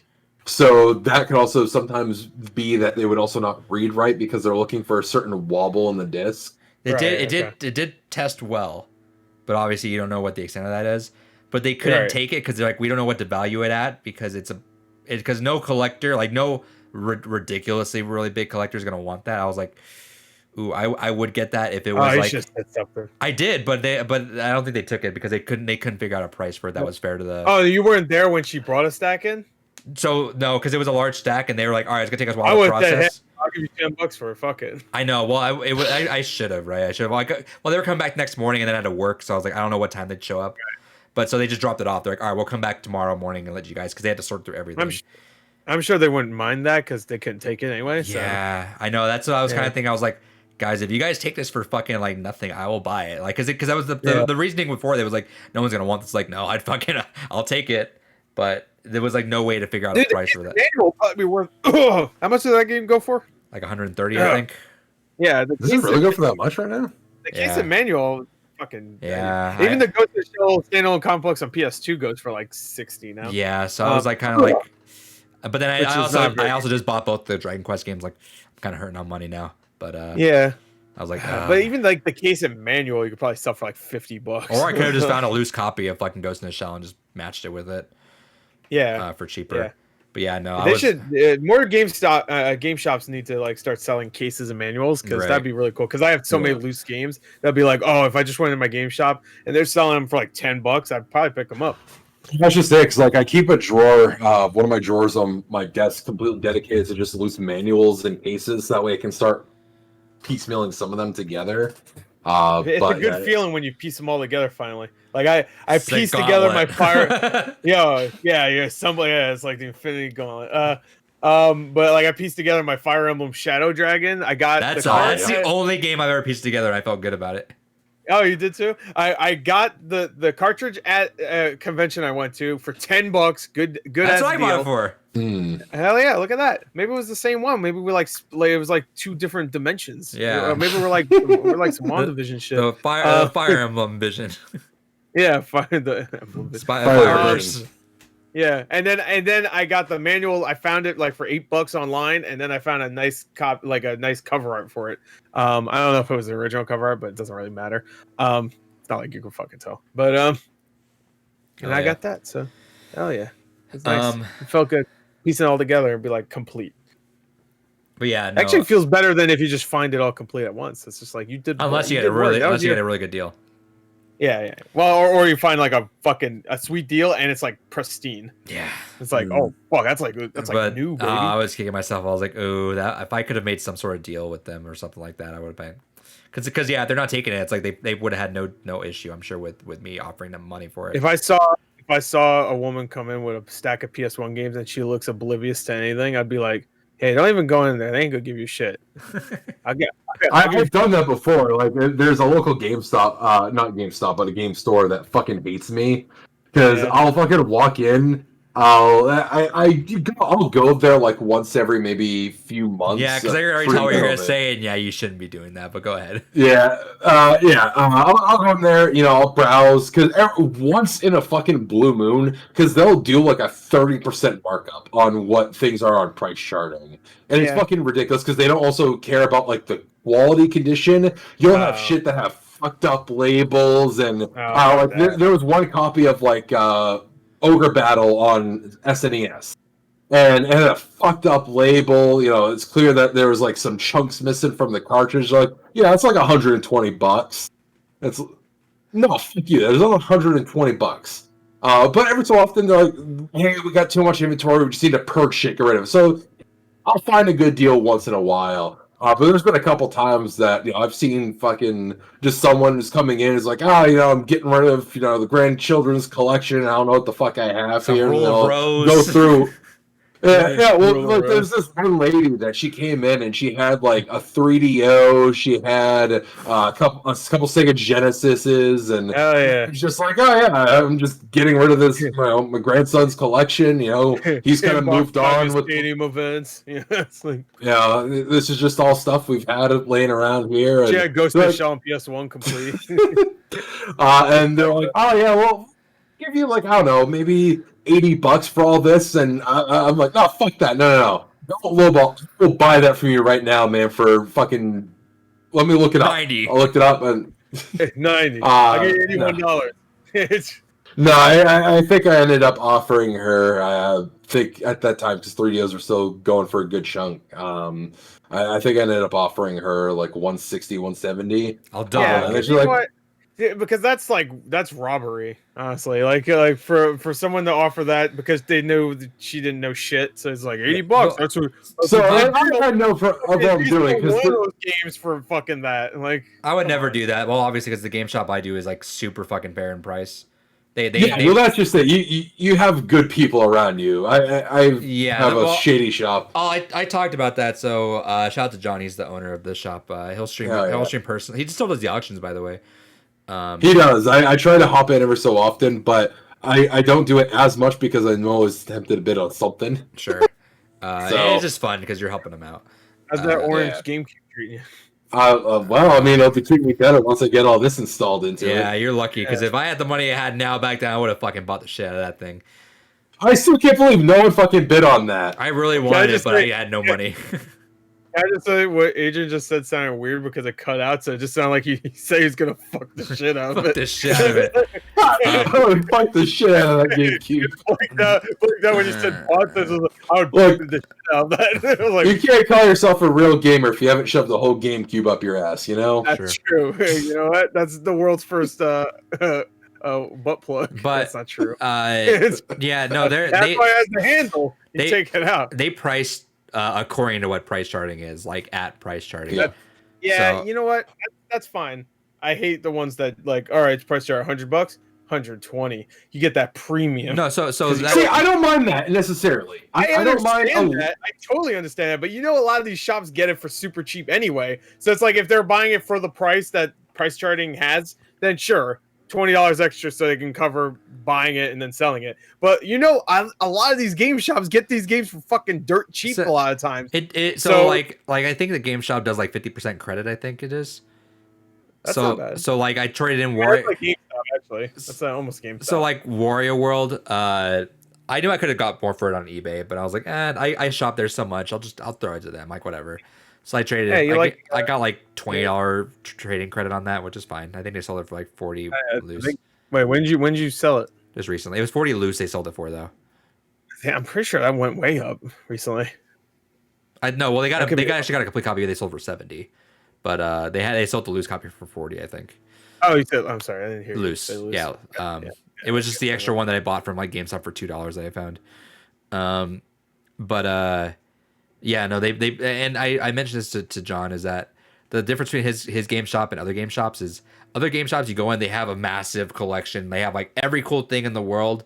Like, you know, you're seeing all this like awesome rare shit, but the reason why it's there is because it's priced so high that no one wants to buy it. Whereas the game shop, Gamers Anonymous, shout out to them, is that they price so well that people will impulse buy because you know that's a good deal. Like, okay, well that's a deal I could find for on eBay. So like every time I'm there, if I see something I like, I'm gonna buy it. And so their selection is very thin. So whenever they do get like a big trade in, they post on like Facebook, oh hey, we got a big GameCube trade in, gone. Like by the end of the day, done. Yeah. So I mean, it's like that. They have like, they don't have the auction, but they price it fairly. But there's a game shop near me that isn't my game shop because I don't like it. But I go there sometimes, and sometimes I'll find a good deal, but for most part it's more expensive. The only reason why that game shop is still like really like cranking and going at it is because they do the cards. Like they're big. Yeah, they're cranking. Yeah, I gotcha. Oh, playing cards are fucking huge, dude. Yeah, cards are, they have like the store's actually really big. I forgot what the fucking store's called. I think it's called East End Gaming. I think that's what it's called. But it has like half of the fucking store is just tables for tournaments, and then of course there's one section where you could just buy cards, and there's like fucking stacks of cards and shit, and then the other half is video games, and all their video game shit is so overpriced, but they do so well with the cards, I'm assuming they don't even fucking care. So but see, here's the thing is like I don't mind the store making a markup because I know at the end of the day they got to stay afloat, they got to pay their overhead, especially if you have a physical retail store. Fucking rent ain't cheap and property ain't cheap. So I get that. I am perfectly fine and understand that I go to trade something in. I don't, because I don't do that. I'd rather sell to someone and get as much money as I can out of it. But at the same time, I know if I'm trading into a company, that's just what I should expect. And again, I don't mind paying a markup for a local person because of the convenience of I can go, I can see it. I can pick up the game, I can look at it and be like, okay. Make sure the only issue I now have with selling everything on eBay is because you're going to get hit with those taxes later on. I've come to realize as of this last year. Yeah. Is that even well, I mean, that's if you're selling a lot. Yeah, if you sell yeah, if you sell enough, like I mean, even when I was like casually selling, I still had to report it to taxes because it was still a chunk of change. That it was like I forget. I think it's over 500. Yeah, which I mean, if I'm selling shit, it's probably gonna be pricey. If I'm wanting to make the most out of my money out of that thing, I'm gonna hit that 500 pretty easily. Gotcha. And then it's like a wavy line. I was doing research on it. It's a wavy line because some stuff like you don't really get taxed on stuff. You only get taxed on stuff that you made for profit, rather than like I don't know. It's weird, but that's the only instance where I'm like I don't really want to deal with too much of that this year. Also, shout out to Just Game Abe was talking about what he's been playing. NBA 2K5 on his Xbox original and Rainbow Six 3 on original as well. Rainbow Six 3 goes hard. I love Rainbow Six 3. Rainbow Six 3 is great. NBA in general is great. The early NBA 2K games are really good. Early 2K games in general, yeah. Yeah, the football games are great. The baseball games are pretty good too. Do you remember the 2K? I think it was 2K5 had the first person fucking football. No, that sounds amazing. That was nauseating. it's just bobble around, and when you get knocked around, you're like, "What the fuck is going on? Am I dead? All right, did I die?" Moving on. The Cribs mode. Cribs mode was dope. Yeah, just a house and you just buy shit, and it's good stuff. Anyway, this one shouldn't be too long. Sony has come out with a joint partnership and talking about how they bought Evo. Yeah, fucking wild. I don't think it's wild. I don't think it's wild because I don't care about Evo. So. I don't think it's wild because of all the shit that's been happening with Evo, and they need to kind of step away from it. Can I just? I want to go get a drink. So you guys talk about it. Right. Yeah. No. Here's the thing: is like it's not wild in the sense that someone has come in to kind of swoop up Evo. I get that. It's just interesting that it's Sony. Sony as part of a partnership, granted, but it's just that wouldn't have been like my first thought of like who would want to go ahead and do that. And I guess maybe I would have thought Capcom first, or even Namco. Well, that's just it. But someone that actually has more of a direct because of how much they use PlayStation products. Especially, well, that's the thing is like the community always sways to whatever the best performance is because the prior generation is always on Xbox. That makes sense because that Series S was looking really good for Evo. People were probably really eyeballing that Series S for something because small little console plays all those same games, digital only. Don't have to worry about people taking disc or doing anything like that. Well, as long as it had the same performance for the game, then fuck it, that's all that matters. So. Yeah, but that's kind of one of those things that it makes me curious what Sony's long-term goal in this. Like, I already love all the Smashes Dead memes, even though they've already said, that's not going to have an impact on it. Will it, though? Is Nintendo going to be okay with working with Sony for advertising at EVO?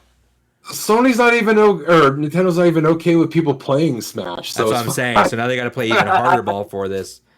The thing that really popped in my head before was like, Killer Instinct. But I don't know. I think this is kind of unnecessary. That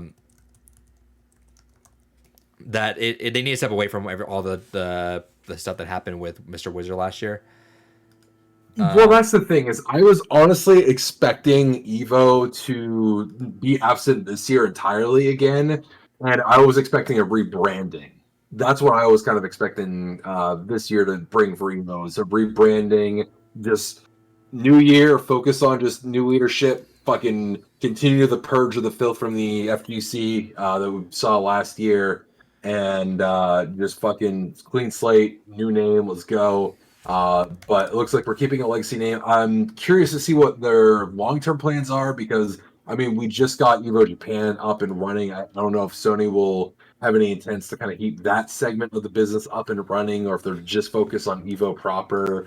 But I guess I'm just curious what that means we could potentially see for announcements at Evo as well. Maybe we see Evo become almost like a Sony announcement sounding board on some level too. I don't think they're gonna. I think they're gonna go very, very not. It's gonna be very low key. I think they just kind of want to just run it and just see what the profit is, and not really plaster their name all over the place. But we'll see. Maybe it could. It's Sony. They're gonna plaster their name all over the place. PlayStation All Stars Battle Royale 2. I didn't put this on there, and I probably should have. Yes. I probably should have put it on there, but I don't know if we're gonna talk about it a lot. Was Jade Raymond announces she had a new studio? Yeah. And Jade Raymond made Assassin's Creed. She was on Electric Playground for a long time. And she was also I remember she was also still in the Stadia for a little bit, and then nothing happened, right? Yeah. We don't talk about that though. Yeah, so she made a new studio at Ubisoft that's making a new IP for Sony. Gotcha. Which is interesting. Assassin's Gang, it's called. It's interesting that Sony's really going hard on. Sony doesn't want to buy the studios because they don't really need to buy studios. If they can just like say, okay, we'll contract this studio out to make an exclusive IP for us, which is what they did with Bethesda apparently. With what they did with what they're doing with Athia or Forspoken now. I know what they're doing with Haven now. So it's interesting they're going that route. I'm curious to see how it goes. Haven. What's Haven? That's what the studio is called, I believe. Oh, okay. But yeah, I didn't really talk about it because it's so early. It's such an early announcement. We're not even gonna see ramifications for it for a long time. So, whatever. We mentioned it though, so yeah. Shut up. But yeah, so it's cool. Sony's getting into that. We'll see how that goes. Evo, baby, we got it. Last story before we go to a quick bullshit was free games. Well, yeah. Hey, you know what? Sony might not have Game Pass, but they're giving out games like fucking just. And games to keep, which is the kind of interesting thing. And you know what? VR games too, which is cool. Moss being one of them, which is a hard game to get physical. But yeah, do you have the list of games actually? Yeah, I put it up in. Well, actually, where did it go? But I put it in the Slack chat. I don't even know what that is. All right, what's a Slack? I'll put it. Cut him some slack. Thing that I think we invited to you like 2 years ago. There you go. I have to open in our program for something we could just do on Facebook. Well, now you could do it on your computer, and you can't complain about it. I'm not going to download our program for something we could just do on Facebook. It's a web app. Fuck it. I understand. Okay, fine, but then I still have to download something. But like, why use it when? I get it. I get what the point of Slack, but we're not. Well, originally the original thing I wanted to do with it before was when we had multiple things we can have so I don't have to all right, Ranksters links you could throw up on the Ranksters Slack, Blue Rupees links you could throw up in the Blue Rupees Slack. So I will never. I'll make easy. I will never give you a link ever. I will never give you a link. I know you're not opening links. That's why it doesn't seem like a big deal to you. But it's so much easier for me. That link could lead to badness. I'm not doing it. I mean, David knows. Yeah. But anyways, so I put it in the Discord. With the complete list, we're getting Abzu, Astrobot Rescue Mission, Enter the Gungeon, Moss, Paper Beast, Res Infinite, which I'm really excited about. Oh yeah. Subnautica, The Witness, and eventually Horizon Zero Dawn with all the DLC. Yeah, the complete game you can get for like $10 pretty much every fucking time there's a sale somewhere for anything. But now you don't have to spend $10. If you don't got $10, your mommy didn't give you allowance because you a bad little boy. You could just have. Well, you might not have PS Plus then. Res Infinite, I want to play so bad on Oculus. Hell yeah! They play on PSVR. I already have it. I don't like. How about do this? I heard the VR is cool in that game, but like do this. So many chords, I fucking hate it. I hate the chords. Why you hate her? I wish the rest of the podcast was just silent after. Then yeah, so we had those games coming out there, and then Game Pass stuff that was kind of interesting is we got Octopath Traveler on there now, which is a shadow drop. Shadow announcement, I guess. Bro, didn't we just talk about how you played it, but I want to play it, and Adrian want to play it? Well, I have it on Switch. I guess we talked about it because of triangle strategy, but it's just like, oh, perfect place to play. I mean, I guess PC. Probably shout outs to Melissa McGame Pass for that one. Melissa McGame Pass, good job. Have you seen that? I love. Nope, I have no idea who the fuck you're talking about. So she's like the lead PR like for Game Pass. Her name's Melissa McGame Pass. Oh, I thought she was gonna be like the Wendy's girl, like the symbol, like the whenever you think yeah. No, but she does like all like so like whenever you say like those like little like emails of like don't tell them that this game's coming this next month is redacted. Yeah, that was with Outriders. Yeah, it's just like but she comments on Reddit and stuff too. So someone's like, "Fuck my backlog." And she responds, what did she say? We are Game Pass, the destroyer of backlogs. It's like, it's true. Got too much. Dude, if I was a kid now and I was paying for Game Pass, oh man, life would be amazing. Yo, right? Fuck, Yeah. man. These kids, man. Life sucks. Dude, I'm like a little Dude, big I boy swear now, to and I God, can't do dude, it. these kids grew up in a pandemic. Oh, stay home, just have Game Pass, and that's all you have to do all day. Oh, fuck. Fortnite. Look at me, I got the new Glide. Fuck you. Play Octopath. Get immersed. You dumbass. Read you a game, goddammit. Dude, my cousin has Game Pass. I don't even think he plays anything from it. Like, why do you even have that? What? Yeah, what the fuck's the point at that?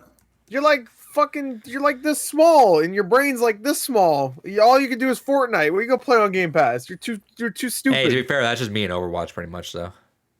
Yeah, true, but you're fucking you know what? You're a piece of shit. So the other games coming to Game Pass are Undertale, which is up now. Yakuza 6. There you go. That was asked there you go. last podcast too, I think. Yeah. When's Yakuza 6 coming? Narita Boy. Empire I heard of that Sin. I heard that game's good, but it looks cool. Yeah, Empire of Sin. That was a game I really wanted to play on Switch, but I'll play it on Game Pass. Yeah, I heard it was terrible on Switch. I heard it. I got it on Game Pass now. Fuck it. I heard the game isn't that great, but I heard it's really bad on Switch. Yeah. So I'll play that. I'll play it on Game Pass. I would totally play on Switch because that game looked really cool, and it's of course from John Romero. Yeah, so I was like, that's a game I totally play on Game Pass though now. I downloaded Star it, Wars so. Squadrons is coming on Game Pass. Well, EA Play, I guess, Game Pass, right? Yeah. It's the same thing. Dude, Bethesda, this, and then... Oh, yeah, dude, we didn't... I guess that happened after the podcast. No, we didn't talk about them being out, did we? I don't remember talking about the list. Came out. But no, it wasn't a confirmed list, I thought. Like, didn't they say that more Bethesda games will come out? No, they said them. Yeah, we talked about it. Did we? Yeah, I think the way that we didn't talk about was the FPS did we talk about boost. the FPS boost? No. Yeah. Outer Worlds has one now. Dishonored. I think Outer Worlds an FPS boost or was it just an update? I forgot. I think I don't know. Dishonored, but Outer Worlds isn't Bethesda, but it might as well be if you know what I mean. For all New Vegas, which I'm Dishonored is the one I'm excited for. I'm gonna boot that game up soon. Finally. Yeah, Dishonored. Fuck, Dishonored's so good. I didn't realize until I watched the Digital Foundry, but I guess Dishonored takes a long ass time to load on Xbox. I guess I was just so used to it. But like if you die, or you screw up and you want to reload a save, it takes almost a minute to load. And I'm like, whoa. Because in that game, you will want to I fucked up. Oh, they saw me. Let me reload. I'm like, I didn't realize that when I was playing it when it first came out that it took that long. Right, but and that's the definitive edition that it takes that long. I can only assume the 360 version was longer. Right. I do want to give a quick shout out. Actually, I did mention Undertale. Play that. I hear it has some exclusive Xbox content, and then Games Gone By went up a couple weeks ago. The just the solo standalone episode. If you want to hear our thoughts on that as well. Octopath Traveler, like I mentioned, Genesis Noir. And then on PC only, Nier Automata, Games Gone By. That was our favorite game of last season. Go check that out. That's out. I think that's out right now on Windows. Torchlight. I heard it's a better port than the Steam port. Yep. Torchlight 3. Is that Deadfire? That's only PC. Huh? Yeah, these are only PC. Nier, Torchlight 3, is it Deadfire? I think it's Deadfire. Yeah, Deadfire. Deadfire is Pillar of Eternity, right? Yeah, there you go. That's what it was. And then Superland are all PC. And then also Supraland, yeah.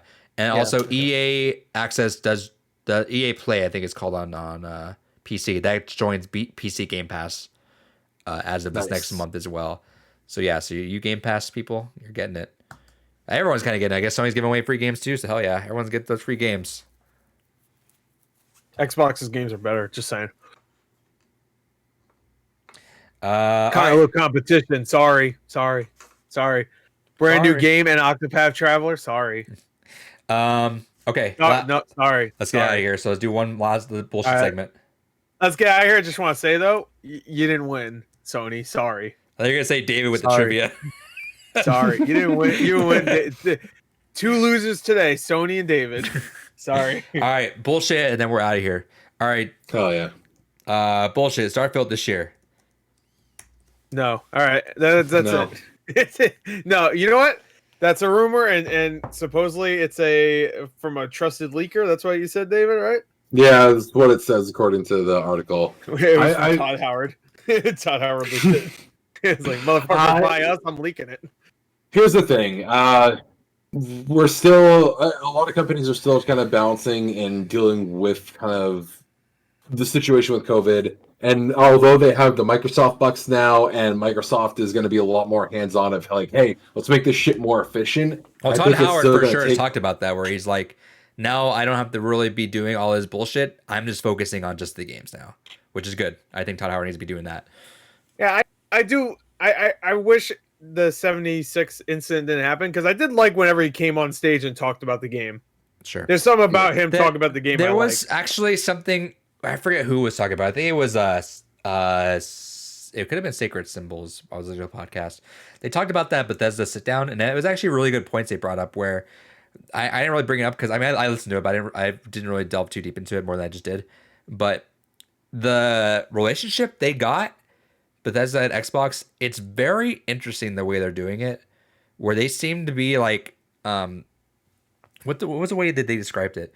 It was that they seem kind of it was like very corporate friendly. Enemies. Like I don't know, David, you probably understand this better. Like I definitely would. That they're not like enemies, but they're very ready to fact check each other, or not fact check, but like check each other. So like the way they talked about it was that like Aaron Greenberg, and then I forget her name from the Bethesda side, said that like they were kind of casual about it, but you could tell it was something with it. They were like, yeah, like one of our first emails, like an argument over something that like happened. They kind of laughed it off, like, yeah, kind of like argument, right? They were kind of playing it up, but like that it was something that like she's like, hey, you guys are doing this wrong. We don't want to do it that way. And then that was like, Xbox was like, oh, okay, all right, then we won't do it that way then. Okay, like it seemed kind of like not like they were like, so they're both big companies, right? I mean, obviously Microsoft, like right, a monument, but like Bethesda's like they're not small fry, they're not like Double Fine, you know. Double Fine, like, yeah, there's something wrong. It's like, okay, well, you're Double Fine, you're still kind of like down there. Bethesda's pretty big, so they can kind of, and they even said Bethesda's kind of working like independently.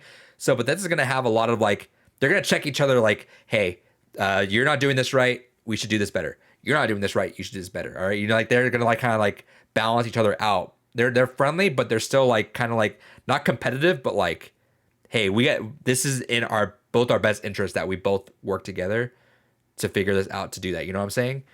And that's kind of the relationship. You might actually want to like skim through that sit down, because they kind of showed hints of that. Now that I go back and think of it, where they were like, yeah, we were like talking like, it's hard to explain. He explained it so much better than I am, but I don't know if that makes sense to you, David. But like, they were very corporate about it, but like in a good way.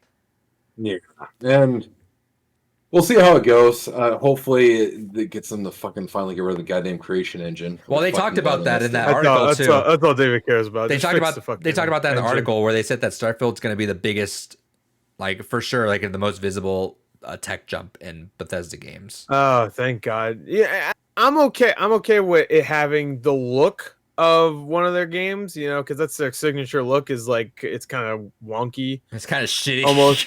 It's kind of shit. I kind of like the way like Skyrim and Fallout looks with its character models. I do, but like the engine just sucks, like just straight up. So, no, it's bad. Like Fallout, I guess Fallout 4 now runs at 60 frames, right? Didn't they just update that? Yeah, that was one of the FPS boosts too. Yeah, that's cool. That's cool. I mean, but that game I remember would chug at times. I was like, especially if there's an explosion, right? It would fucking just like way more than most games that at that time. And also it's kind of it's ugly. Sure. I mean, which Fallout should, I guess, because it's a fucking nuclear apocalypse. Sure.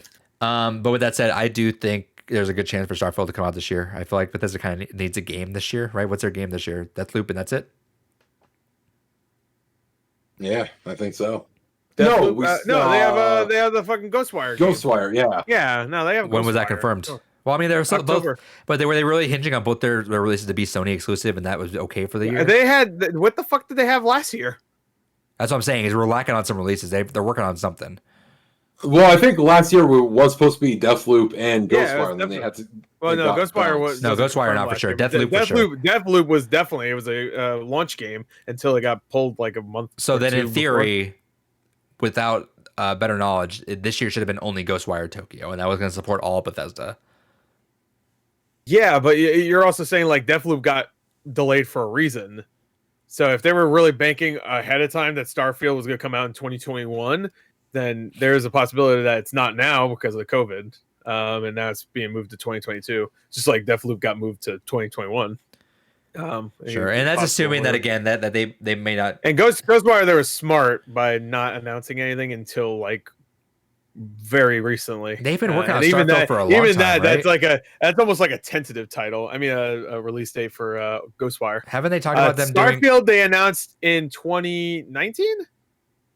No, it was 2018. That was when they showed Fallout 76. Yeah, but and Skyrim 6. Didn't they say when was the last Fallout 4 DLC? Like 2016, maybe. I'm pretty sure that's when they said they started like full production on Starfield after the last Fallout 4 DLC. Yeah, so that would make sense. I'm sure Starfield was already in production. It's a little weird that if that is true, because when they showed Starfield, it was literally like space. They probably didn't want to show too much. I mean, that might have even been back end work too. They might have like I know, but they could have did like a CG cutscene or something. Like what the fuck? like come on, your big game, and you're not going to show it for 3 more years, and it's already at that point was like 2 or 3 years in production. Like, honestly, I prefer that. I'd rather you're not going to tell me for a while. Look at that. What's that fucking Dead Space game that was just revealed? Calypso Protocol. Yeah. Like something like that was awesome, and that's it. That game I don't think is coming out because they just said. I think in there they said they started production very early. Yeah, like it's early in production, and even like Last of Us Part 2, they had a nice CG trailer. I'm starting to get jaded by those. Mass Effect, the new Mass Effect. I'm starting to get early jaded by in development. Those. Nice CG trailer. A lot of space shots, but at least he had something. I'm. Starfield was literally like, and then the logo. I'm starting to get jaded by those though. I'm almost preferring they just show me a logo. If you're not gonna show me for a while, get me excited. Like ramp it up. Don't just like CG trailer. I don't even want that. Fuck it. I'm okay. I don't mind if it's CG, so I don't care. Like you're not showing me the game or pretending that's what it's gonna look like. You're just showing me a CG cut, like the Calypso thing. I know. I mean, it's not gonna look like that because it was obviously a CG cut. Like it's obviously made to promote the game, like, but when it's like a aliens colonial marine situation where they literally made up gameplay, they faked gameplay, sure, and they promoted it as this is the game, except that isn't the game because they fucking lied, then that's bullshit. And even like I think some other games do that. David, Watch Dogs kind of did that. Yeah, I had a thought, but I know you were gonna say something, so go for it. Who, me? Yeah, you kept wanting to say something, but no, I was just agreeing with what you guys were saying. Well, we both said 2 different things. Who's you agreeing with? I was agreeing with Chris. No, I don't want to see CG. We've seen so many CG trailers. You want a gummy bear? No. We see so many CG trailers so many years out. I'm kind of getting over it. I'd rather just show me the things in the work, and then when we're getting close to it, then you can start showing me some videos and doing all that. I'm starting to get burned out on like, oh, here's a CG trailer of a game that's not gonna look anything like this or kind of like this. All right, see you guys in 3 years. All right, cool. You know, honestly, in an ideal world, but like all these CG trailers we do get don't show the game at all. It's just like it's something nice to look at besides just like nothing and then a logo. But isn't that? No, that's way worse. It's just a nothing and then a logo. Let me explain my logic. Let me explain my logic to this. Let's say when did Beyond Good Evil 2 get shown off? But let me explain my logic first. 2017. So wouldn't it have been cool if they reopen this wound? Really? No. Let me show you. If they announced the title and then 2 years later showed off that trailer to better pace that you were like, okay, now the game's in there. So you'd rather just have a trailer and not hear about it ever. Well, that's not what happened though. But so then let's say just a random game. Starfield's been 2.5 years, so it hasn't been forever. Okay, my logic is if you're ready to show off the game to me, show me a little early that you're like, all right, this is when I want to show the game off. Cool. This Last of Us 2 exists. Cool. All right. Then rather than give me a trailer and then just leave me fucking out to dry for a year or two or whatever, show me a trailer. Now that I'm like, oh, Last of Us 2 exists. Cool. And a year or two later, all right, now I get that trailer rather than just radio silence for that extended period of time. What the problem with that is that like when you do the title trailer, or it's just the title, most of the time it doesn't matter how good the game is or how exciting it is that it's coming. When you do that, it's not memorable. Instantly it's not memorable. It's only memorable because there's a game called Beyond Good and Evil 2, not because of the trailer. That game could never come out, and I have that trailer, the 2 trailers, and those 2 trailers are fantastic, some of the best, and I love them. If it was literally just the title, and that's it, then I'll be like, all right. Metroid Prime 4. Metroid Prime 4 sucks. That reveal was cool, but if there was a CG trailer where you see like a top down shot of like maybe like it starts from the feet and all the way up to Samus, and it just said Metroid Prime 4, then that would have been cool. But it literally was exactly like Starfield. It was a shot of space. It zoomed in and it said 4. You're like, what the fuck? Yeah, but maybe it's because it's like knowing these games are so years out. I'm starting to like little by little get more jaded by like me not being excited about any of this. And here's my thing. I'm only jaded when they show gameplay, like especially Ubisoft. Sorry, go ahead, David. My thing is honestly, I've kind of slowly grown with how Nintendo's done things. Fuck it, announce it when we got a few months before it comes out. That's exactly what I want now. But that's why when I see a CG trailer.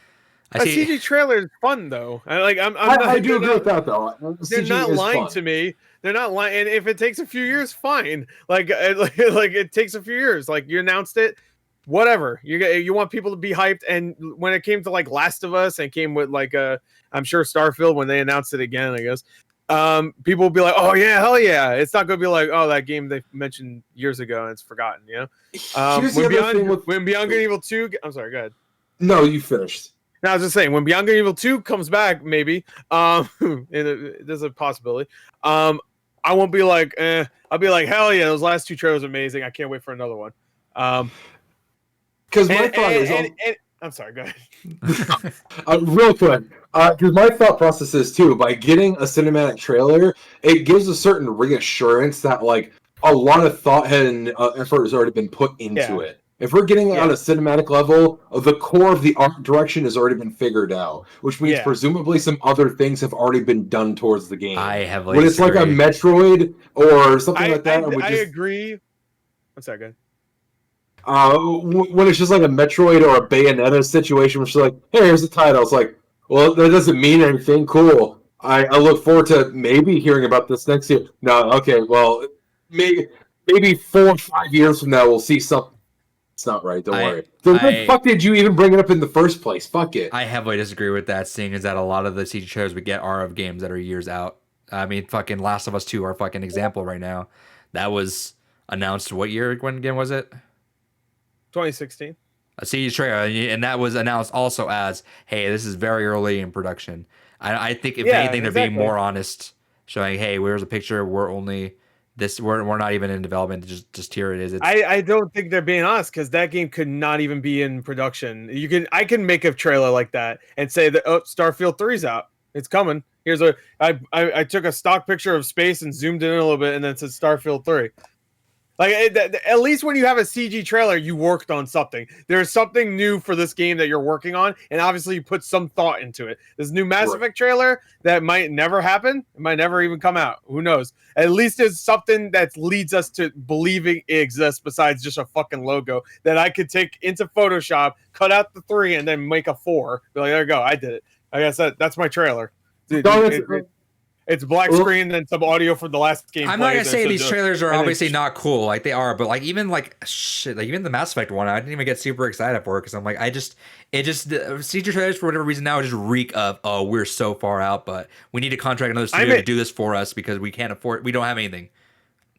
I mainly got hyped for that because the reason why I didn't get like amazingly hyped at it because we already knew there was a game coming out. They said there's a new one like a week before. The reason why I got as hyped as I did is because I didn't know it was going to be a continuation of Mass Effect 3. That's why I got hyped. I was like, fucking Liara is it? Because that's what I wanted. I was like, fuck Andromeda. Like when they announced Andromeda, it was new characters. I was like, cool, all right.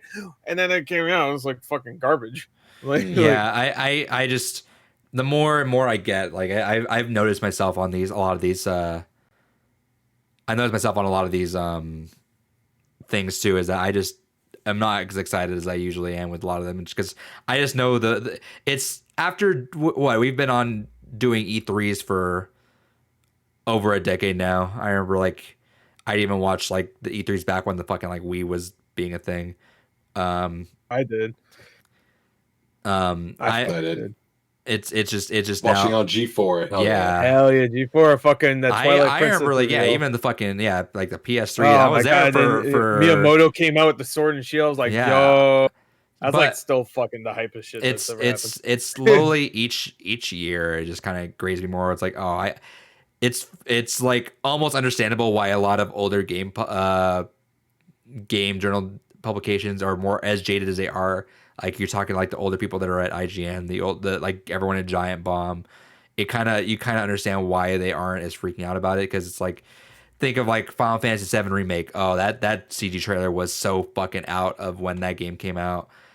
This CG trailer is so far. It's like cool. It's almost like, yeah, they're cool trailers, but I mean, even if you go back and look at these E3s in hindsight, you're like, cool. Like it's just starting to like, it's pulling the wool over your eyes. Like, okay, you're making me hype for a trailer that you outsource someone else. I get it. Now we'll see it in a couple years. It's cool that we're getting it. Yeah, of course, I'm always gonna be excited for a trailer like that, but it just slowly but surely it's grating me more on those, on how the but all I'm really saying is that if we're gonna get a trailer, I'd rather CG one than a fucking logo. Like, yeah, you could say the logo's the laziest fucking thing. Yeah, it's lazy, and also I don't agree with what you're saying exactly. That if you're just showing a logo, then they're telling you they're early in production and all that stuff. I don't agree with that, because a CG cutscene could be made pretty quickly for the most part.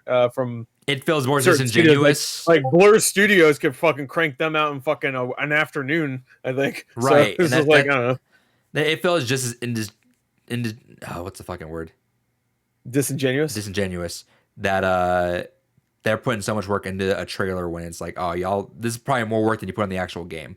Whereas if I'm like, at least I understand. Like when I've seen the logos, when I even saw Metroid Prime, I was like, all right, I kept in my head, I'm not seeing this forever. It's fine, cool. That's fine with me. At least I have that in my head that I'm like, all right, this is literally a logo. Yeah, it's not really hype. It's cool, like, oh, cool, it's happening. But now at least I have that idea in my head. I'm not seeing this forever. Whereas CG trailers are so vague about it. Sometimes we're like, ooh, this could be sometime soon. But it's a lot of recent ones have told you, like the Mass Effect one has told you, like, a week before that this shit is early in development. Like it's not coming for a long time. Perfect Dark was the same way. It was just like still early in development. What was the one I just referenced? I guess Starfield. They said it was early in development, especially it's the premise. Elder Scrolls. They were just like, hey, this is so we're not even really starting. And that's why that wasn't hype, because it was like it might as well just been a fucking like a matte painting. I don't really want to be hype over something that's like that far off. That's kind of my thing. I want to be hype. I want to be hype too, dude. If they built it up like as a fucking like a big moment, like it was like remember when Skyrim was about to come out? I had that awesome ass trailer. I didn't give a shit about Skyrim, and then it had that trailer where it was like it had the fucking one dude's like, oh, they foretold of his return, Dragon King or whatever, or Dragonborn or whatever. That was awesome. I didn't give a shit about Elder Scrolls before that. I didn't like Oblivion. I didn't really like Morrowind. But I wanted to play Skyrim because of that trailer. So like an awesome trailer will get me hyped for something, and I don't care how long it takes for them to make it. If their first time, if they want me to get hyped for a game or their game with a fucking logo, it's just not going to happen for me, really. Unless it's a part of a series. Unless it's a part of a series, then I'm just hyped because it's happening. But if it's like Project Athea, if they show Project Athea and it's just like Project Athea, I'll agree with something like that. I just don't want to be hyped if it's that far out. Like don't bother. I'd rather even not see anything, honestly. That's what I was actually just about to say. If all you have to show me is a logo, fucking bother showing anything at all. No, but even if all you guys show me is a CG trailer when it's that far out, just don't even save the fucking CG trailer for like closer to fucking when you're like doing this. Like, stop wasting my time with it. Stop. That's when you don't do CG trailers, I think, is when you're close to release, because you're supposed to be showing the fucking game, not fucking CG trailer. No, but like even a year out, if it's a year out, the concept. If it's a year out, cool. Like don't waste my time. Like with a CG trailer that's out for a game that's out 3 or 4 years, when it's like, just show me like a year out. A year out's fine. That's fine. I'm okay with like, hey, this comes out next year. Cool. That's fine. But like, it just feels like it's just a waste of time. Waste of time and waste of resources to see all these things in it. I don't see how it's a waste. Like, is it really a waste of time? I don't like building hype for that long and having sustained hype for that long. It's literally marketing 101. People will literally buy more of that game. That just like say Last of Us Part 2. People will buy the first game after seeing that Part 2 trailer. Just because, oh my god, the Part 2, I need to play the first game again because I don't have it anymore. I don't think you sustain the hype for that long. And especially with these days where a lot... Last of Us Part 2 definitely did, I think. I don't know. Maybe not for you, but like everybody. Sure. Dude, people were still every year. My most anticipated game, Last of Us Part 2. 2019, 2018, 2017. It was just like, and then 2012. That's what I'm saying. And not to fucking sound gatekeeper or elitist about this, but that's the thing. I feel like a lot of people that are into gaming, obviously you can even look by the numbers. A lot of people that are into gaming, looking at E3, doing all this, did this in the last generation. Maybe the last half of even the one prior. But the most, I think, are in this last generation of consoles that people really started getting into this as much as we are. So that's, of course, they're going to be hyped about that. But I think just the further out of it is, I don't care. I don't really want to be hyped over something that's that far out. Show me something cool that's either coming out later that year or that, like, that's why stuff like Smash reveals are super cool to me. That's why I was getting to those. Because, like, all right, you're not going to wait that long. It's a couple months maybe. The fucking first trailer for Ultimate came out that year, the same year that it came out. Like, show me something cool that I can actually look forward to it, like, in that time frame. Don't like I already freaking until you mentioned it, I forgot about fucking Calypso Protocol. That game I'm not gonna see for 3 or 4 years if I'm alive. Fuck it. Like, I don't really care. I don't really want to see it. Like, just show me when it's closer to it and I can feel good about it. Like, okay, this is gonna be something that I can keep in my head and remember thoroughly without having to be reminded about it. Because that's the thing. Once I forget about it, oh, I forgot all about this game. Okay. Well, that's the thing. I'm gonna say, I'm just making an assessment of you. I don't think you love trailers.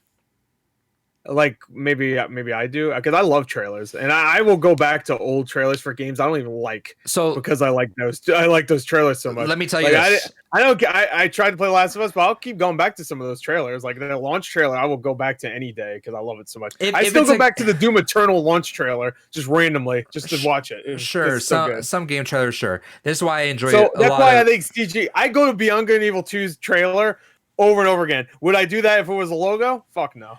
I'll be like, no. Well, how many times do you think I went back to the God of War 2 fucking teaser that they did? Literally zero. I didn't even watch one reaction to it. I didn't give a fuck. Like, I watch Easy Allies only because they did the whole reaction to the entire show. I didn't care because a logo is nothing to me. Oh, it's happening. Ooh. It's why. And I get what you're saying because it's 3 or 4 years ahead of time. But if you're gonna do a trailer, I'd rather it be CG. I'm not saying you should do a trailer like 3 or 4 years ahead of time, but if you're going to do one, don't half-ass it and make it a logo. Is all I'm saying. I get it, and for the most part, I agree with it. It's just that it at least, and I can notice my mic cut now. That's weird. I think it's a Discord thing. Yeah. It's a Discord I thing. understand what you said though. Yeah, it has to be. Because my mic. I'm looking at it on here, and my mic goes through clearly. I understood what you said anyway. So. I have to look at my voice. Like, maybe it's some volume thing on there, but it's. I get that. Yeah. Okay. So yeah, the hype thing. If you're gonna do something hype, at least do it hype. I get that. But the thing is, at least it says my expectation. If you're like, all right, if you're fucking like that meme with that kid with the fucking vein in his head, I need to fucking announce this now. If it's gonna be fucking years out, I don't really even want to hear about it. Tell me it's happening. Cool. I don't care. I don't really. It feels like a waste of, like, I just kind of feel bad after getting hyped about it because I'm like, oh, this is going to come out in so long. I don't really even care after this point. It feels almost fake to me. But you know why? You have to realize that some of these games they don't think are coming out in years. Like The Last of Us, I'm sure they thought was coming out in like 2018, I bet. Which is still 2 years, but that's not that long. You're right. I will say this, Gordon. So, I think this is why I appreciate movie trailers more, just because, like, at least movie trailers, when they do happen, at least not anymore. Now movies never come out. Yeah, so you just keep seeing the same trailer. But at least, like, you know what I'm saying is, like, at least when that's happening, you're like, all right, well, sure, but that's a movie. I would say when it comes to movies, a CG trailer for a movie that doesn't happen. Oh yeah, no, it doesn't happen. Luca doesn't exist, or whatever that fucking new Pixar movie. No, but like it's like CG trailer, like a CG Fast and Furious trailer. Yeah, but that's the thing. Like a trailer for a movie, you can get away with it being 30 seconds long, and not even a logo. You could get away with it being a voiceover because a movie is just a movie. It's 2 hours average length. Last of Us in the movie. Oh, well, it's really like a 40-hour movie, but a movie is a movie, so you can have a 30-second thing and you can have like voiceover and a logo because it's a movie. So they're not going to show you a ton, especially if it's early in production. But when it comes to a video game, that's usually the average length for video games at this point is like what, 10 to 15 hours. Sure. You got to show something, and if it's going to be CG, at least show us like something to entice us besides a logo. Like a movie can get away with it, especially since, like you said, like a movie usually after after the first trailer, There's it's either footage out if they're a making few a trailer months of or it. at least the most a year. Sometimes like the DC movies, like they decide to drop their trailers like a year before the fucking movie comes out. But yeah, I don't know. It's an argument. But anyway, I don't think Starfield's coming out this year. Bullshit. Yeah, bullshit. I could see it coming out this year, but I'm gonna just say no because this year it will probably suck just like last year. And you know what? Maybe Starfield doesn't deserve to come out this year because they We usually don't deserve it. No, we don't deserve. Yeah, we don't deserve it in a different way because usually when Bethesda announces their game and then a few months later it comes out, it doesn't work out. Like even Fallout 4 was good, but it wasn't great. You know, Right. No. I think this year feels like a good year for like a big Bethesda RPG though. It feels like that kind of time right now. You know what? I'd rather us get like a fixed version of Cyberpunk right now. Yeah, I could go back to that. You know, I kind of have been like in an RPG mood. I'm kind of trying to feel like, okay, what am I kind of in the mood for? Yeah, I know you're playing. Now you're a nerd. Dream Team. Yeah, sorry, like Dream Team right now. I've been Bravely Default. Bravely Default 2. Yeah, it's like those two. I'm like, oh, I'm kind of feeling like I'm finally in that mood where I'm like, all right, let's knock out something big right now. Anyway, that was the Blue Breeze podcast. And I finished my gummy bears. Hell yes. Hell yeah. Actually, I did. I still have them. You want a gummy bear? No. No, you won't. All right. Well, we can't end the argument on a whimper, so I will say Adrian's fucking wrong. Anyway, He's a fuck goddamn you guys. Fuck you, you suck. You dumb. It's my last podcast until he admits I'm right. Hell yeah. David, give us a nice let me send it out first. Hold on. Sing a hymn. Games Gone By next week is Earth Defense Force 5. Stay tuned for that. I want to hear him. Sunday, we're going to have a stream. Twitch.tv/Gore, and Dave and I are going to be playing Earth Defense Force 5. I won't give you the whole lowdown, but at least next month, get ready for Hellblade, Senua Sacrifice. Teespring.com/store/blue-rupees. That's where we have some shirts up. All those proceeds go and help us out on hosting this podcast, which, again, Games Gone By is now its own separate feed. If you want to listen to that, that comes out on Tuesdays. Next week's, I think, is Inside or Bloodstain. I forget which one is next. But there's that. Inside. I think it might be Inside, but we'll see. I think Bloodstain yeah, because we each got a game, and then we got the fan vote. Yeah, Bloodstain was the fan vote, so it has to be that next. Right. Okay. So Bloodstain's next week. Yeah, because that was mid-month, and then Limbo. I mean, not Limbo. The other one. Limbo is, 2. Limbo 2. Limbo Harder. Right. And so yeah, Inside is the week afterwards. Slowly catching up to ourselves, but we'll see how long that takes. And then yeah. So I PC stuff is happening. Hopefully next week everything works out, assuming the graphic card doesn't shit the bed and everything. Which that means once that's in, snapped. Yeah, Thanos snapped it. Which once that happens, once everything's set up, probably not too much until a little while because I will be now in person teaching, and then as well as school starting up. So I'm gonna be very busy. But starting this summer, for sure, we're going to be streaming a lot. I'm sure David will love to join in. I'm sure Gore will love to join in as long as it's not a game that's too masochistic that Gore hates everyone. All right, now David, send us out. No, actually, David, you know what? Considering you got engaged, no him. I don't want that. You got engaged. You got to sing it. Sing Beyonce's classic Ring On It, or whatever the fuck it's called. You know the lyrics. Single Women. Yeah, that thing. Smoke crack and eat hookers. I don't think that's the lyrics.